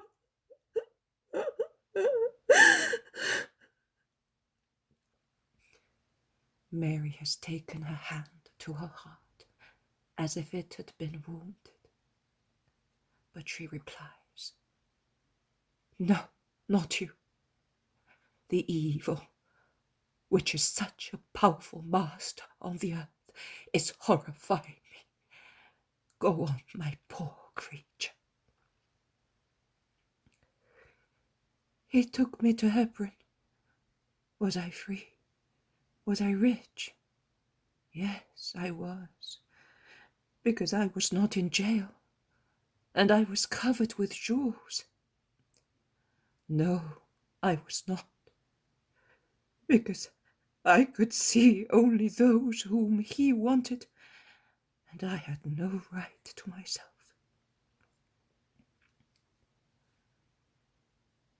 One day a man, the man, your son, came to Hebron. The house was dear to him. I realized it, and I invited him to enter. Shammai was not there, and from the window I had already heard words and seen a sight which had upset my heart. But I swear to you, Mother, that it was not the flesh that drove me towards your Jesus. It was something that he revealed to me that drove me to the door, defying the quips of the populace, to say to him, "Come in." It was the soul that I then learned I had. He said to me, "My name means Savior. I save those who are anxious to be saved. I save by teaching to be pure, to desire and to accept sorrows with honor, to desire good at all costs. I am the one who seeks those who are lost and gives life. I am purity and truth." He told me that I also had a soul, and that I had killed it by my way of living. But he did not curse me, neither did he mock me. And he never looked at me. The first man who did not strip me with his greedy eyes, because I lie under a terrible curse of attracting men. He told me that who looks for him will find him, because he is where a doctor and a medicine are needed. And he went away. But his words were in here, and they have never come out. I used to say to myself, "His name means Savior," as if I were beginning to wish to be cured. I was left with his words, and with his friends, the shepherds, and I took the first step by giving them alms and asking for their prayers. And then I ran away. Oh, it was a holy flight. I ran away from sin, seeking the Savior. I went about looking for him. I was sure I would find him, because he had promised me. They sent me to a man whose name is John, thinking it was he, but it was not. A Jew sent me to the clear water. I lived selling the large quantity of gold I had. During the months when I wandered about, I had to keep my face covered to avoid being captured, and also because, really, Aglae was buried under that veil. The old Aglae was dead. Under the veil, there was her wounded, bloodless soul, seeking its doctor. Many a time I was compelled to flee the sensuality of men who persuaded me. Although I was so disguised in my attire, also one of the friends of your son. At the clear water I lived like an animal, poor but happy. And the dew and the river did not clean me as much as its words. Oh, not one was lost. Once he forgave a murderer, I heard, and I was about to say, "Forgive me too." Another time he spoke of lost innocence. Oh, how many tears of regret! Another time he cured a leper, and I was about to shout, "Cleanse me too of my sin." Another time he cured a madman, a Roman, and I wept. And he got someone to tell me that fatherlands pass away, but heaven remains. One stormy night he sheltered me in his house, and later he asked the steward to give me hospitality, and you told a child to say to me, "Do not weep." Oh, his kindness! My misery! Both so great. And I did not dare to take my misery to his feet, notwithstanding that one of his disciples during the night instructed me in the infinite mercy of your Son. And then, when those who considered sinful the desire of a soul to be reborn laid snares for him, my Saviour went away. And I waited for him.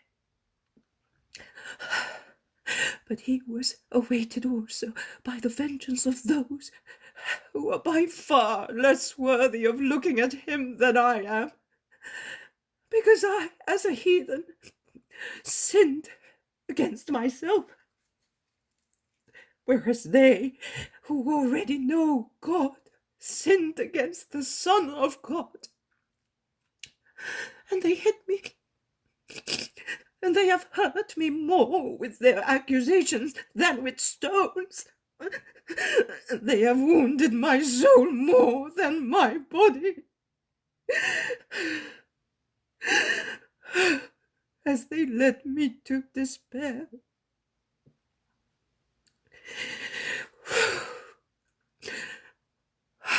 What a dreadful struggle against myself.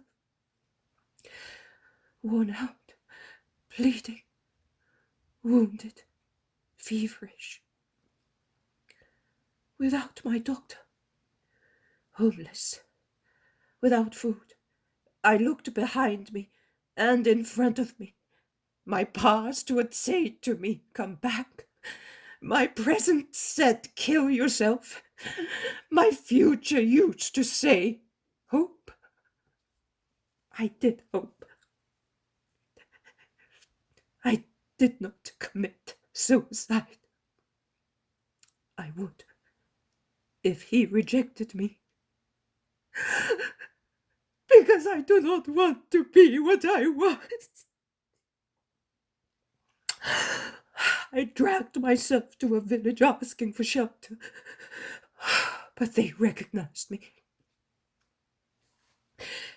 Like an animal, I had to run away, here, there, always chased, always scorned at, always cursed, because I wanted to be honest, and because I had disappointed those who, through me, wanted to strike your Son. Following the river, I came up to Galilee, and I came here. Here. He was not here. I went to Capernaum. He had just left. But an old man saw me, one of his enemies, who wanted me to bear witness against your Son. And I was weeping without reacting. He said to me, "Everything could change in your favor if you would become my lover and my accomplice in accusing the Rabbi of Nazareth. It is enough for you to say in the presence of my friends that he was your lover." I ran away like a person who sees a snake creep out of a flowery bush. I thus understood that I can no longer go to him. And I came to you. Here I am. Tread on me, for I am mud. Here I am. Reject me, for I am a sinner. Here I am. Call me by my name, prostitute. I will accept anything from you. But, mother, have mercy on me. Take my poor soiled soul and take it to him. It is a crime to put my lust into your hands, but only there it will be protected from the world that wants it, and it will become penance. Tell me how I must behave. Tell me what I have to do. Tell me which means I must use to be no longer Aglae. What must I mutilate in myself? What must I tear away from myself that I may no longer be sin or an allurement? That I may no longer have to be afraid of myself and of men? Shall I put out my eyes, or burn my lips, or cut my tongue? My eyes, lips, and tongue have served me in evil deeds. I no longer want evil, and I am willing to punish myself and them by sacrificing them. Or shall I tear off these greedy loins which have driven me to perverted love? Oh, these unappeasable viscera, which I am afraid may be aroused afresh.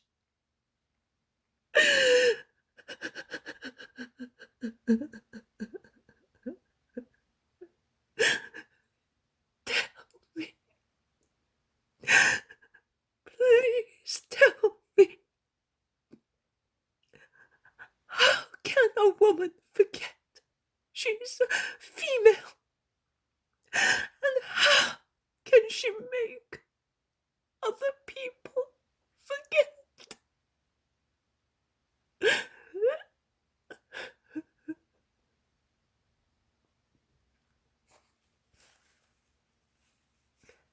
Mary is upset. She weeps and suffers. But the only sign of her grief are the tears that fall on the repentant woman. I want to die only after I have been forgiven. I want to die remembering nothing but my Saviour. I want to die knowing that his wisdom is friendly to me, and I cannot go near him because the world looks at him and at me suspiciously to accuse us.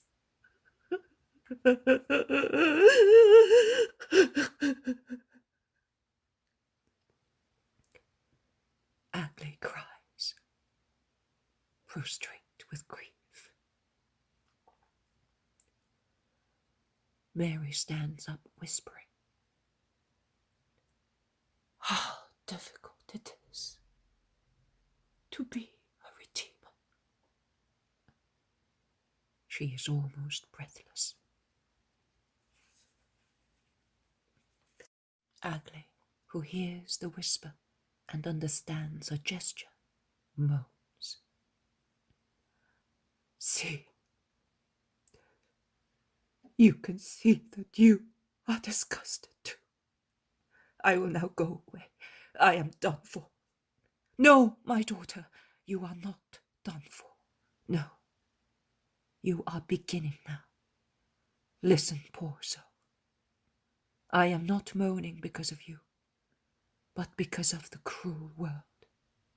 I will not let you go, but I will pick you up, a poor swallow, tossed by the storm against the walls of my house, I will take you to Jesus, and he will show you your way to redemption.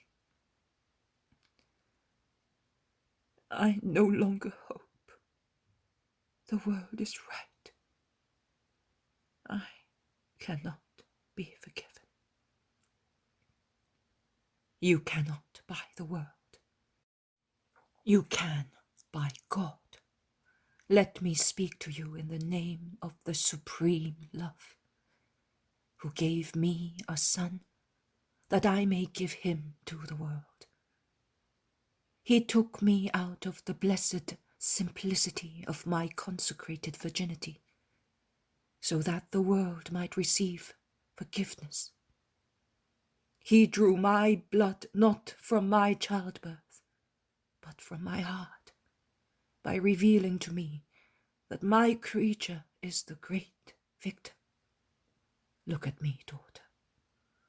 There is a large wound in this heart.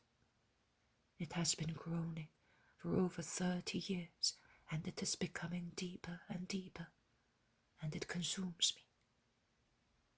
Do you know its name? Sorrow. No, love. It is love that bleeds me so that my son may not be the only one to save. It is love that sets me on fire, that I may purify those who dare not go to my son. It is love that causes me to weep, that I may wash sinners. You wanted my caresses. I am giving you my tears that will already cleanse you and enable you to look at my Lord. Do not weep thus. You are not the only sinner who has come to the Lord and has left redeemed.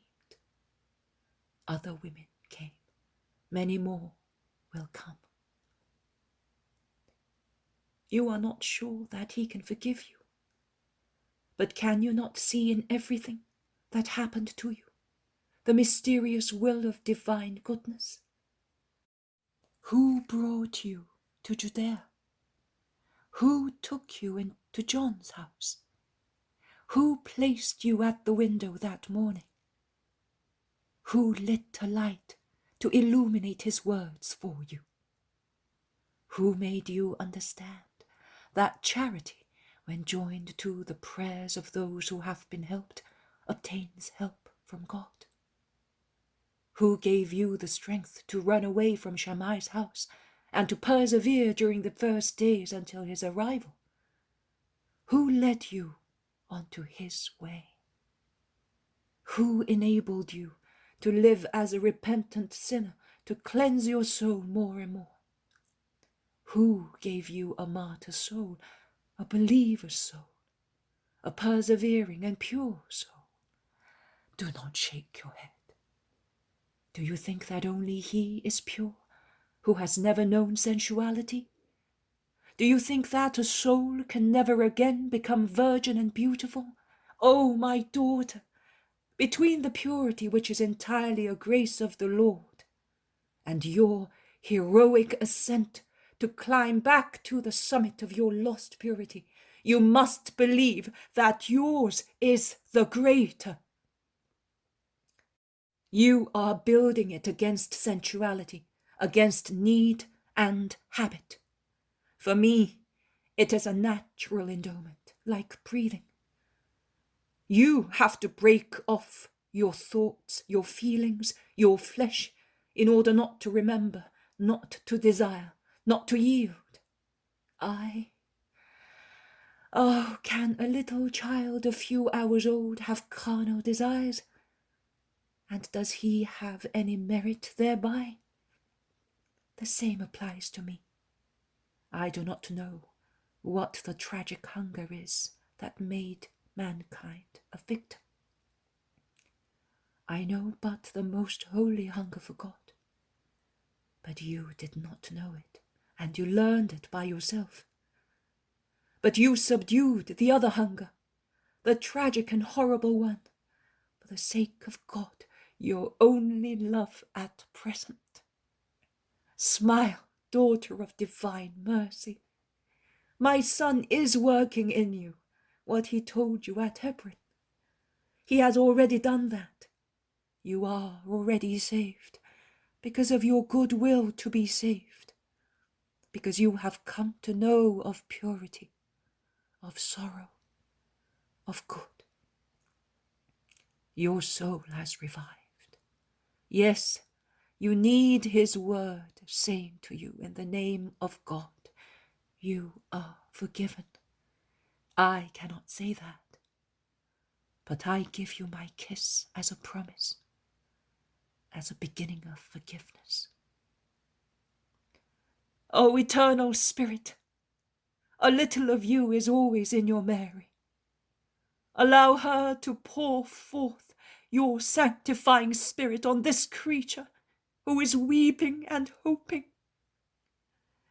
For the sake of our Son, O God of love, save this woman who is expecting salvation from God.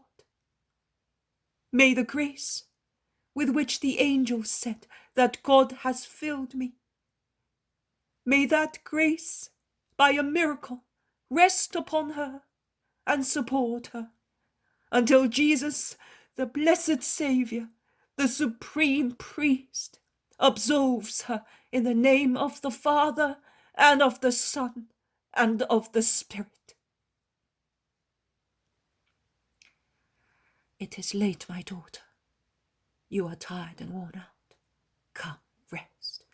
You will go away tomorrow. I will send you to an honest family, because too many people come here now. And I will give you a dress like mine, and you will look like a Jewess. And as I will see my son only in Judea, because Passover is near, and at the new moon of April we shall be in Bethany, I will speak to him of you. Come to the house of Simon the Zealot. You will find me there, and I will take you to him. Aglae is weeping again, but now she is at peace. She is sitting on the floor. Also Mary has sat down again, and Aglae rests her head on her knees and kisses her hand. She then moans. They will recognize me. Oh, they will not. Do not be afraid. Your dress was too well known, but I will prepare you for your journey towards forgiveness, and you will be like a virgin going to her wedding. You will be different and unknown to the people, unaware of the rite. Come, there is a little room near mine. Saints and pilgrims wishing to go to God have rested in it. It will shelter you too. Aglae is about to pick up a large mantle and a veil. Leave them. They are the clothes of poor, lost Aglae. But she no longer exists. And not even her dress is to remain. It experienced too much hatred, and hatred hurts as much as sin. They go out into the dark kitchen garden and then into Joseph's little room. Mary lights the little lamp on the shelf, caresses the repentant woman once again, closes the door, and with her treble light she looks to see where she can take Aglae's torn mantle, so that nobody may see it the following day.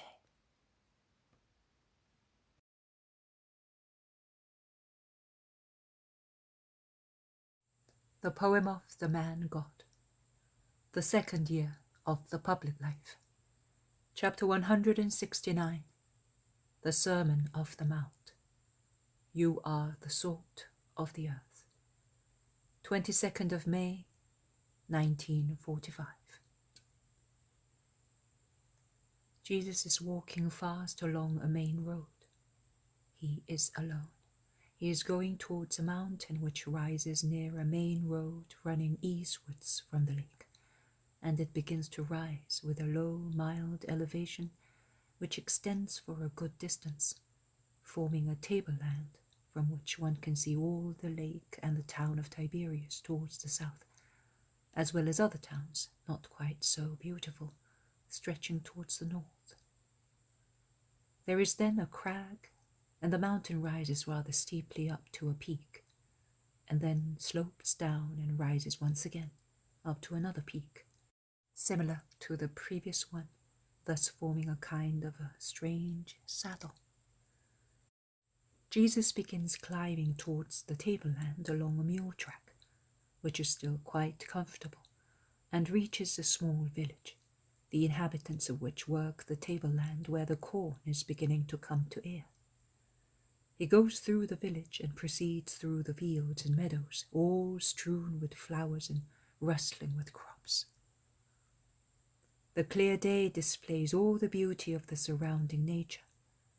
Besides the lonely little mountain towards which Jesus is going, to the north lies the imposing peak of Mount Hermon, the top of which looks like a huge pearl laid on a base of emeralds. So white is the peak covered with snow, whereas the woody slope is green. Beyond the lake, which is between the lake and Mount Hermon, the plain is green. Lake Merim is there, but cannot be seen from here. There are more mountains towards the lake of Tiberias on the northwest side, and beyond the lake there is a lovely flat country and other mountains, the contour of which are softened by the distance. To the south, on the other side of the main road, I can see the hills, which I think conceal Nazareth. The more one climbs, the wider the view. I cannot see what lies to the west, because the mountain acts as a wall. Jesus meets first the apostle Philip, who seems to have been posted there as sentinel. "What, Master? You are here? We were expecting to meet you on the main road. I am waiting here for my companions, who have gone to get some milk from the shepherds who pasture their flocks on these mountains. Down on the road there is Simon with Judas of Simon and Isaac, and, oh, here, come! The Master's here!" The apostles, who are coming down with flasks and containers, begin to run, and the younger ones, of course, arrive first. The welcome they give the Master is really touching. At last, they are all together, and while Jesus smiles, they all want to speak and tell him. "But we were waiting for you on the road. We were just thinking that you were not coming even today. You know, there are many people. Oh, we were embarrassed. There are some scribes and even some of Gamaliel's disciples." "That's right, my lord. You left us just at the right moment. I have never been so afraid as I was just then. Don't play such a trick on me again." Peter complains, and Jesus smiles and asks, "Did anything wrong happen to you?" "Oh, no. On the contrary." "Oh, Master, don't you know that John gave a sermon? It sounded as if you were speaking through him. We were all dumbfounded. That boy, who only a year ago was able to only cast a net." "Whoa." Peter is still amazed, and he shakes John, who smiles but is silent. "Do you believe that it is possible that this boy spoke those words with these smiling lips? He sounded like Solomon." "Also Simon spoke very well, my lord. He was really the chief," says John. "No wonder. He took me and pushed me there. Who knows? They say that I gave a good sermon. Perhaps I did. I don't know. Because what with the surprise at John's words, what with the fear of speaking to so many people and causing you to cut a four-figure, I was bewildered." "Causing me to cut a poor figure? But you were speaking, and you would have cut a poor figure, Simon," teases Jesus. "Oh, As far as I'm concerned, I was not worried about myself. I didn't want them to sneer at you and consider you a fool for choosing such a blockhead as your apostle.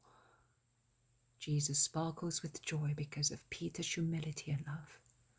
But he only asks, "And what about the others?"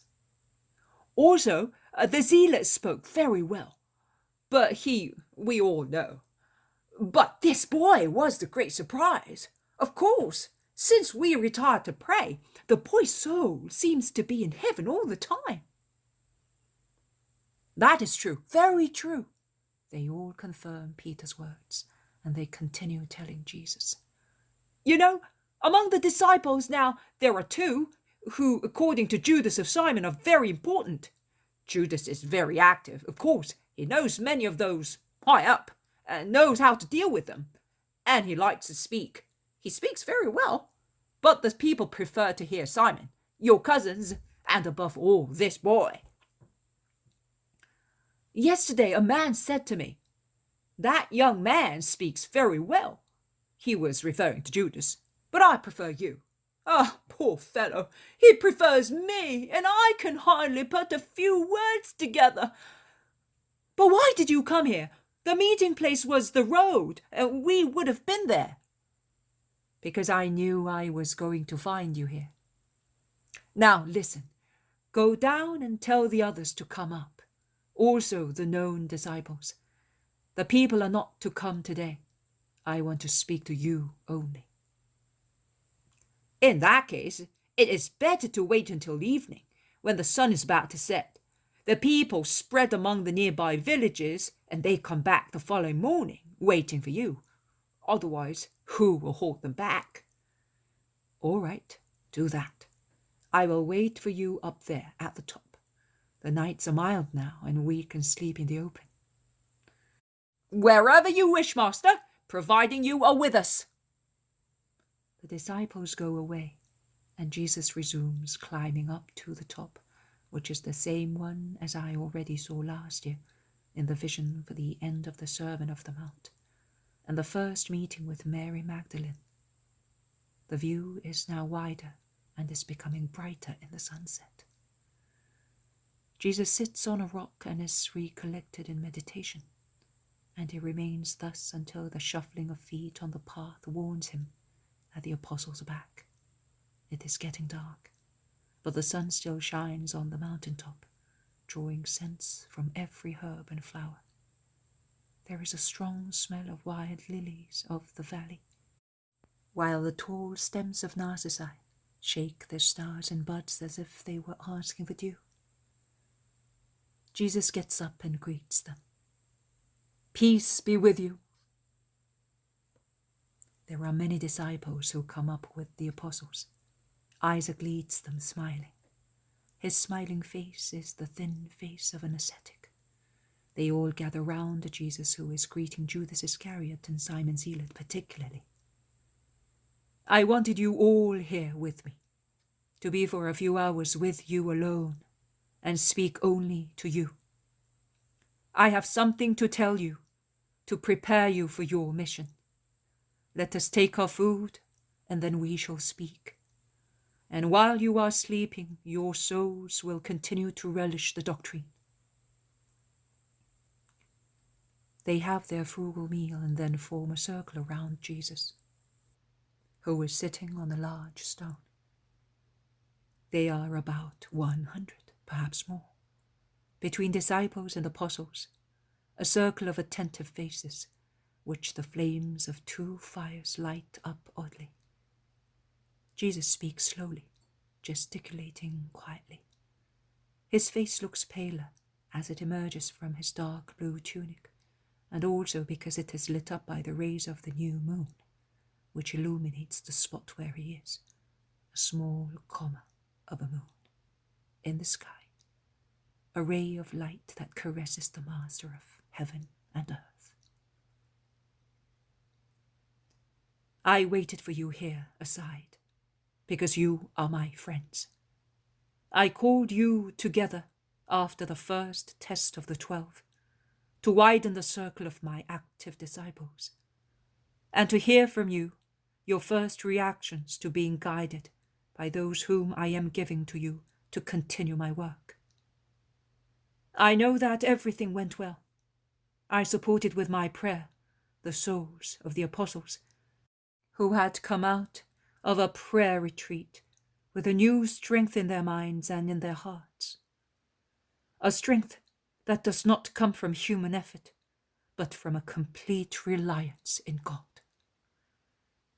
Those who are most unmindful of themselves have given most. It is difficult to be unmindful of oneself.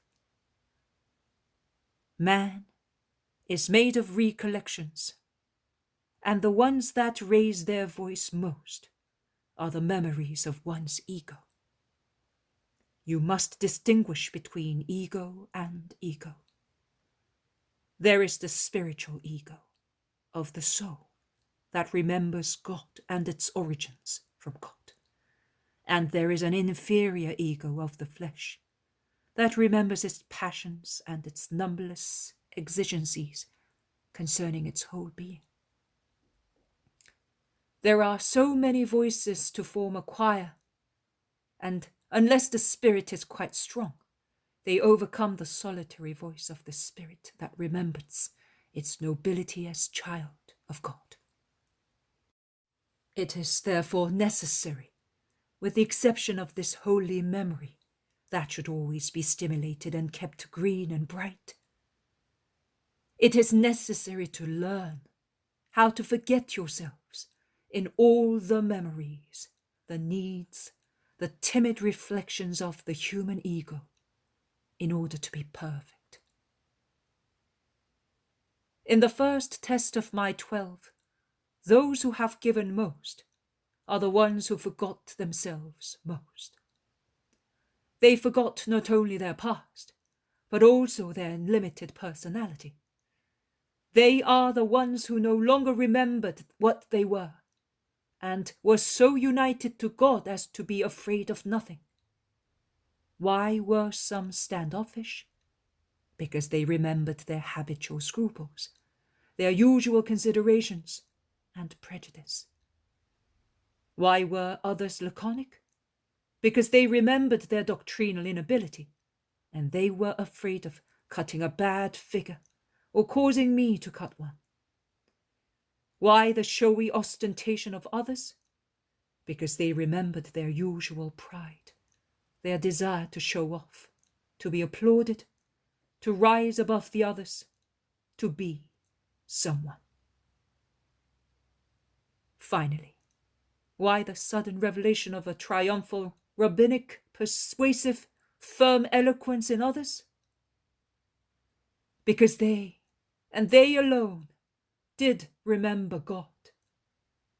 Like those who so far have been humble, and have endeavored to pass unnoticed, and at the right moment were able, all of a sudden, to assume too the preeminent dignity conferred on them, and which they never wanted to exert before, lest they should presume too much. The first three groups remembered their inferior ego. The other group, the fourth, remembered their superior ego and were not afraid. They felt God with themselves and in themselves and were not afraid. Oh, holy boldness, which comes from being with God. Therefore now listen, both you apostles and you disciples. You apostles have already heard these concepts, but now you will understand them in greater depths. You disciples have never heard of them, or you have only heard fragments of them, and you must engrave them on your hearts, because I will make a wider and wider use of you, as Christ's flock is becoming more and more numerous, because the world will attack you more and more violently, and its wolves will increase in number against me, the shepherd, and against the flock. And I want to put in your hands the weapons to defend both the doctrine, and my flock. What is sufficient for the herd is not sufficient for you, little shepherds. If the sheep are allowed to make mistakes, browsing in herbs which make the blood bitter, or their desire crazy, you are not allowed to make the same mistakes, leading a large herd to ruin. Because you must realize that where there is an idolatrous shepherd, the sheep either die of poison or are devoured by wolves. You are the salt of the earth and the light of the world. But should you fail in your mission, you would become a tasteless and useless salt. Nothing could give you flavor again, since God could not give you it, considering that it was given to you as a gift, and you have desalted it by washing it in the insipid, dirty water of mankind, by sweetening it by means of the corrupt sweetness of sensuality, thus mixing with the pure salt of God the corruption of pride, avarice, gluttony, lust, wrath, sloth, so that there is a grain of salt to 7 times 7 grains of each vice. Your salt, therefore, is but a mixture of stones in which the poor grain of lost salt cannot be found.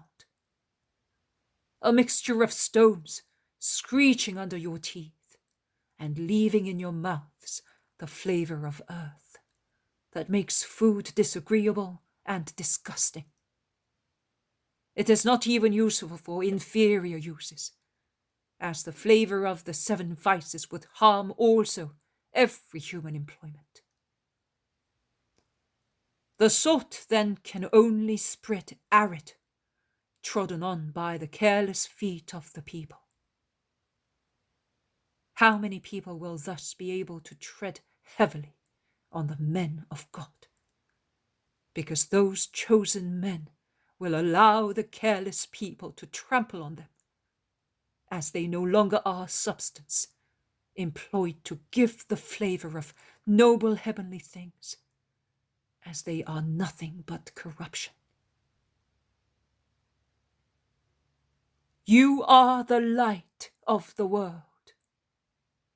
You are like this mountaintop, which was the last to be kissed by the sun, and the first to be silvered by the moon, who is in a high place, shines, and can be seen, because even the most dreamy eye looks now and again at high spots. I would say that the physical eye, which is said to be the mirror of the soul, reflects the yearning of the soul, a yearning often unnoticed, but always alive as long as a man is not a demon, a yearning after heights where reason by instinct places the Most High, and searching for heaven, at least sometimes in life, the eye looks at heights. I beg you to remember what we all have done since our childhood, entering Jerusalem. Where do our eyes turn? To Mount Moriah, triumphantly crowned with the marbles and gold of the temple. And where do we turn our eyes when we are in the enclosure of the temple? We look at the precious domes shining in the sun. How much beauty there is in the sacred enclosure, spread in its halls, porches, and yards. But what is up there strikes our eyes. I also beg you to remember what happens when we are on the way to some place. Where do we turn our eyes? Almost to forget the length of the journey, the tedium, the tiredness, the heat, the dust of the road. They turn to the mountaintops, even if they are not very high, even if they are very far away. And what a relief it is to see them appear, if we are walking in a flat, unvarying plain? Is there mud on the road? There is neatness up there. Is it sultry on the plain? It is cool up there. Is the view limited down here? It is wide up there. And only by looking at the mountain tops we feel less the heat of the day. The mud is not so slippery, and walking is not so painful. If there is a town shining on the mountain top, no eye will refrain from admiring it. We could say that even a modest place becomes beautiful if placed almost like an airy place on a mountain top. That is why in the true and false religions, the temples were placed, when possible, on high spots. And if there was no hill or mountain, they built a stone pedestal, thus building with human labor the elevation on which to lay the temple. Why is that done? Because men want the temple to be seen, so that its sight will remind mankind of God. Likewise, I said that you are lights. When in the evening you light a lamp in the house, where do you put it? In a hole under the oven? In the cave used as a cellar? Or do you close it in a chest? Or do you hide it under a bushel? No, you do not. Otherwise it would be useless lighting it. The light instead is placed on top of a shelf, or it is put on a lampstand, so that being high up, it may brighten up the whole room and illuminate the people living in it. And precisely because what is placed on a high place is to remind men of God and illuminate, it must be able to fulfill its task. You must remember the true God. Thus, you must ensure that you do not have within yourselves the sevenfold paganism. Otherwise, you would become profane high places with thickets sacred to this or to that God, and you would drag into your paganism those who look at you as the temples of God. You must bear the light of God. A dirty wick, a wick not nourished with oil, smokes and gives no light. It has a bad smell and does not illuminate. A lamp hidden behind a dirty quartz crystal does not create the splendid gracefulness or the dazzling effects of a light on the bright mineral, but it fades behind the veil of black smoke that makes the crystal cover dull. The light of God shines where wills are zealous, in removing daily the scum produced by work itself, with its contacts, reactions, and where the wick is immersed into plenty of prayer and charity. The light of God multiplies into infinite splendid reflections, as many as the perfections of God, each of which excites in the saint a virtue practiced heroically, if the servant of God keeps the unattackable quartz of its soul from the smoke of every soiling passion. The unattackable quartz, unattackable! Jesus thunders out in this conclusion, and his voice resounds in the natural amphitheatre. Only God has the right and the power to scratch that crystal, to write his most holy name on it with the diamond of his will. That name then becomes the ornament that emphasizes the brighter facets of supernatural beauty on the most pure quartz. But if the foolish servant of the Lord, losing control of himself, and the sight of his mission, a completely and solely supernatural one, allows false ornaments and scratches instead of engravings to be cut on his quotes.